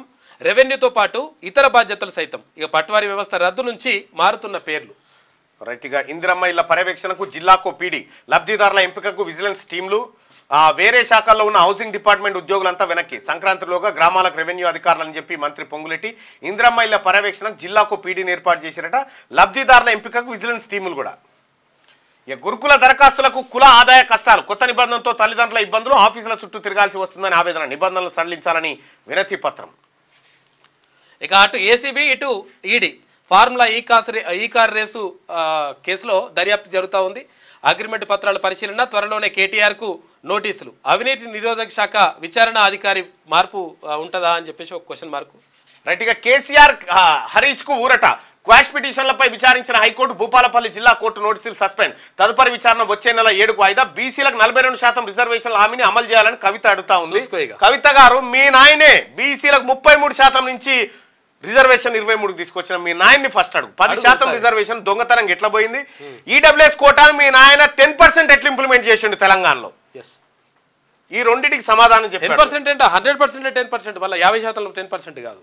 5 జవాన్లు దుర్మరణం. లోలో పడిన ఆర్మీ. మీరు బీసీల గురించి మాట్లాడుతున్నాను, ఓకే, మాకే ఇబ్బంది లేదు. కానీ మీ నాయన చేసినటువంటి ద్రోహాన్ని ఫస్ట్ అడిగిరా. బయకాడికి పోయిరా ఒకసారి. బీసీల గతంలో దళిత ముఖ్యమంత్రి అన్నం అయిపోయింది, ఇప్పుడు బీసీ ముఖ్యమంత్రి అంటారేమో. మేము మీకు ఆ ఛాన్స్ ఇయ్యం ఈసారి. బీసీలో మాజీ సర్పంచ్ల పెండింగ్ బిల్లులకు లైన్ క్లియర్. 10 లక్షల లోపు ఉన్న వాటిని విడుదల చేస్తాం. ప్రజాప్రతినిధులను గత ప్రభుత్వం వీధిపాలు చేసింది. ఇక బీఆర్ఎస్ నేతలు ఎంత తక్కువ మాట్లాడితే అంత మంచిది అని చెప్పేసి డిప్యూటీ సీఎం బట్టి విక్రమార్క అంటుండు. అంబేద్కర్ మాకు దేవుడితో సమానం. దేవుడి పేరుతో రాజకీయాలు చేసేందుకు సిగ్గుండాలి. అమిత్ షాను బర్తరఫ్ చేయాలని చెప్పేసి పీసీసీ చీఫ్ మహేష్ కుమార్ గౌడ్ అంటుండు.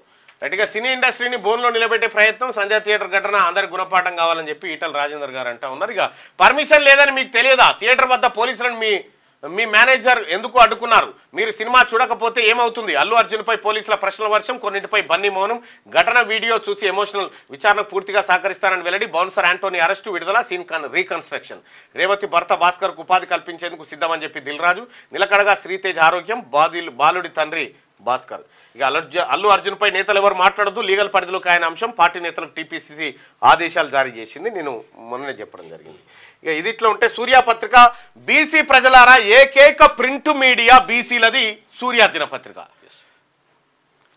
నదుల అనుసంధానంతో దేశం సస్యశ్యామలం అవుతుందని చెప్పి నరేంద్ర మోడీ గారు చెప్పినటువంటి వ్యాఖ్యలు ఇక్కడ ఉంటే, నష్టాల్లో స్టాక్ మార్కెట్లు 67 పాయింట్లు నష్టపోయిన సెన్సెక్స్, 25 పాయింట్లు కోల్పోయిన నిఫ్టీ, 1.62% నష్టపోయిన పవర్ గ్రిడ్ కార్పొరేషన్. రైట్గా శాటిలైట్ చిత్రాలతో కబ్జాలకు చెక్కు, ఎన్ఆర్ఎస్సి ఎస్సీ సాయం తీసుకోనున్న హైడ్రా, జిహెచ్ఎంసీ పరిధిలోకి ఇక నుంచి కూల్చివేతలు ఉండవు, కీలక ప్రకటన చేసిన హైడ్రా కమిషనర్ రంగనాథ్. ఇక సంక్రాంతికి పండగే, రైతుల ముంగిట్లోకి 2 వ్యవసాయ సంక్షేమ పథకాలు. యాంత్రీకరణ పథకంలో సబ్సిడీపై వ్యవసాయ పనిముట్లు, కొత్త రేషన్ కార్డుల పంపిణీ కూడా సంక్రాంతి నుంచే. 30వ మంత్రివర్గ సమావేశం, కీలక నిర్ణయాలకు ఆమోదం. గడిచిన ఏడాదిలో రుణమాఫీకి ప్రాధాన్యం ఇచ్చిన రాష్ట్ర ప్రభుత్వం. ఇక పంచాయతీ ఎన్నికలకు రంగం సిద్ధం. పంచాయతీరాజ్ మున్సిపల్ చట్టాలకు అసెంబ్లీ సమావేశంలో చట్ట సవరణ. 80 గ్రామాలను మున్సిపాలిటీలు కార్పొరేషన్లో విలీనం. జాబితాను పోలింగ్ స్టేషన్లను సిద్ధం చేసిన ఎన్నికల కమిషన్ స్థానిక సంస్థల ఎన్నికలను ఖరారు చేసి కమిషన్కు అందజేసే అవకాశం. శ్రీవారి భక్తులకు నాణ్యమైన సేవలు, సిమ్స్కు జాతీయ హోదాకు సిఫారసు అంట. TTD chairman BR Naidu TTD ధర్మకర్తల మండలి సమావేశంలో ముఖ్య నిర్ణయాలు తీసుకున్నారట. మళ్ళా జర కల వచ్చింది టీటీడీకి. బిఆర్ నాయుడు గారు ఆడికి చైర్మన్ గా పోయిన తర్వాత బీఆర్ఎస్ పాలనలో 6121 మంది రైతుల ఆత్మహత్య. రైతుల గురించి మొసలి కన్నీరు కారుస్తున్న బీఆర్ఎస్ పెద్దలు రైతు బంధు పేరిట అర్హత లేని వారికి 25,672 కోట్లు దోచిపెట్టింది మీరు కాదా? రాళ్లు రప్పలకు, రోడ్ల నిర్మాణం కోసం సేకరించిన భూములకు, రియల్ ఎస్టేట్ లేఅవుట్లకు రైతు బంధు ఇచ్చింది ఎవరు? వాళ్ళ పేరు తలుసుకోకురిగా దరిద్రం. ప్రజాప్రతినిధుల బిల్లులు విడుదల చేస్తామని చెప్పి ప్రభుత్వం చెప్తా ఉంది 10 లక్షల వరకు. రైట్గా పాక్కు దగ్గర అవుతున్న బంగ్లాదేశ్ 1971 మారణ హోమాన్ని బంగ్లా మరిచిందా? పాక్ సైనికుల పాశవిక దాడుల్లో లక్షల్లో హతం. ఎంతో మంది మహిళలపై అత్యాచారాలు. పాక్ వికృత క్రీడలో పౌరులుగా మారుతున్న బంగ్లా పౌరులంటూ ఒక వార్త. ఇక యుద్ధ ప్రాతిపదికన మున్నేరు రిటైనింగ్ వాల్ పనులు. వరద ముంపు నుంచి ఖమ్మం ప్రజలకు శాశ్వత విముక్తి. మున్నేరు ముంపు నుంచి ఖమ్మం పట్టణాన్ని కాపాడుకుందాం. నదికి ఇరువైపులా ఆర్సీసీ కాంక్రీట్ కూడా నిర్మిస్తాం. వాల్ నిర్మాణానికి అవసరమయ్యే భూసేకరణ చేపట్టాలని అధికారులకు సూచన. రెవెన్యూ శాఖ మంత్రి పొంగులేటి శ్రీనివాస్. మోడీ కుంభకర్ణుడు, ధరలు పెరుగుతుంటే ప్రభుత్వం నిద్రపోతుంది. కాంగ్రెస్ అగ్రనేత రాహుల్ గాంధీ మండిపాటు. అల్లు అర్జున్కు 20 ప్రశ్నలు. ఏసీపీ రమేష్ కుమార్ సంజయ్ థియేటర్ తొక్కిసలాట ఘటనలో సినీ నటుడు అల్లు అర్జున్ విచారణ ముగిసింది. మంగళవారం ఉదయం 11 గంటలకు తన తండ్రి అల్లు అరవింద్తో కలిసి అల్లు అర్జున్ చిక్కడపల్లి పోలీస్ స్టేషన్కు వచ్చారు. ఇక మహారాష్ట్రలో తల్లి పేరు తప్పనిసరి. అన్ని ప్రభుత్వ పత్రాలలో మాతృమూర్తి ప్రాధాన్యం ఖచ్చితంగా ఉంచాలని మహారాష్ట్ర మంత్రివర్గ నిర్ణయం. మే 1 నుండి అమలు కానున్న నిబంధనలు. అనాథలకు మాత్రం వీటి నుంచి మినహాయింపిస్తారట. ఇక వచ్చేటప్పుడు శాంతా క్లాస్ లాగా నిధులు తీసుకురానని చెప్పి చంద్రబాబు గారికి ఆయన బంట్రోజ్ చెప్తున్నటువంటి మాట. ఢిల్లీ పోతున్నది. సో ఇది దిశ, ఇది సూర్యపత్రికలో ఉన్నటువంటి ఇంతేనా? అంతే. ఇక పల్లవి దినపత్రికలో ఉన్నటువంటి ప్రధానమైనటువంటి వార్తలను ఒకసారి చూద్దాం. ఇక పాఠకులకు, ప్రకటనకర్తలకు, శ్రేయోభిలాషులకు క్రిస్మస్ శుభాకాంక్షలు మరొకసారి.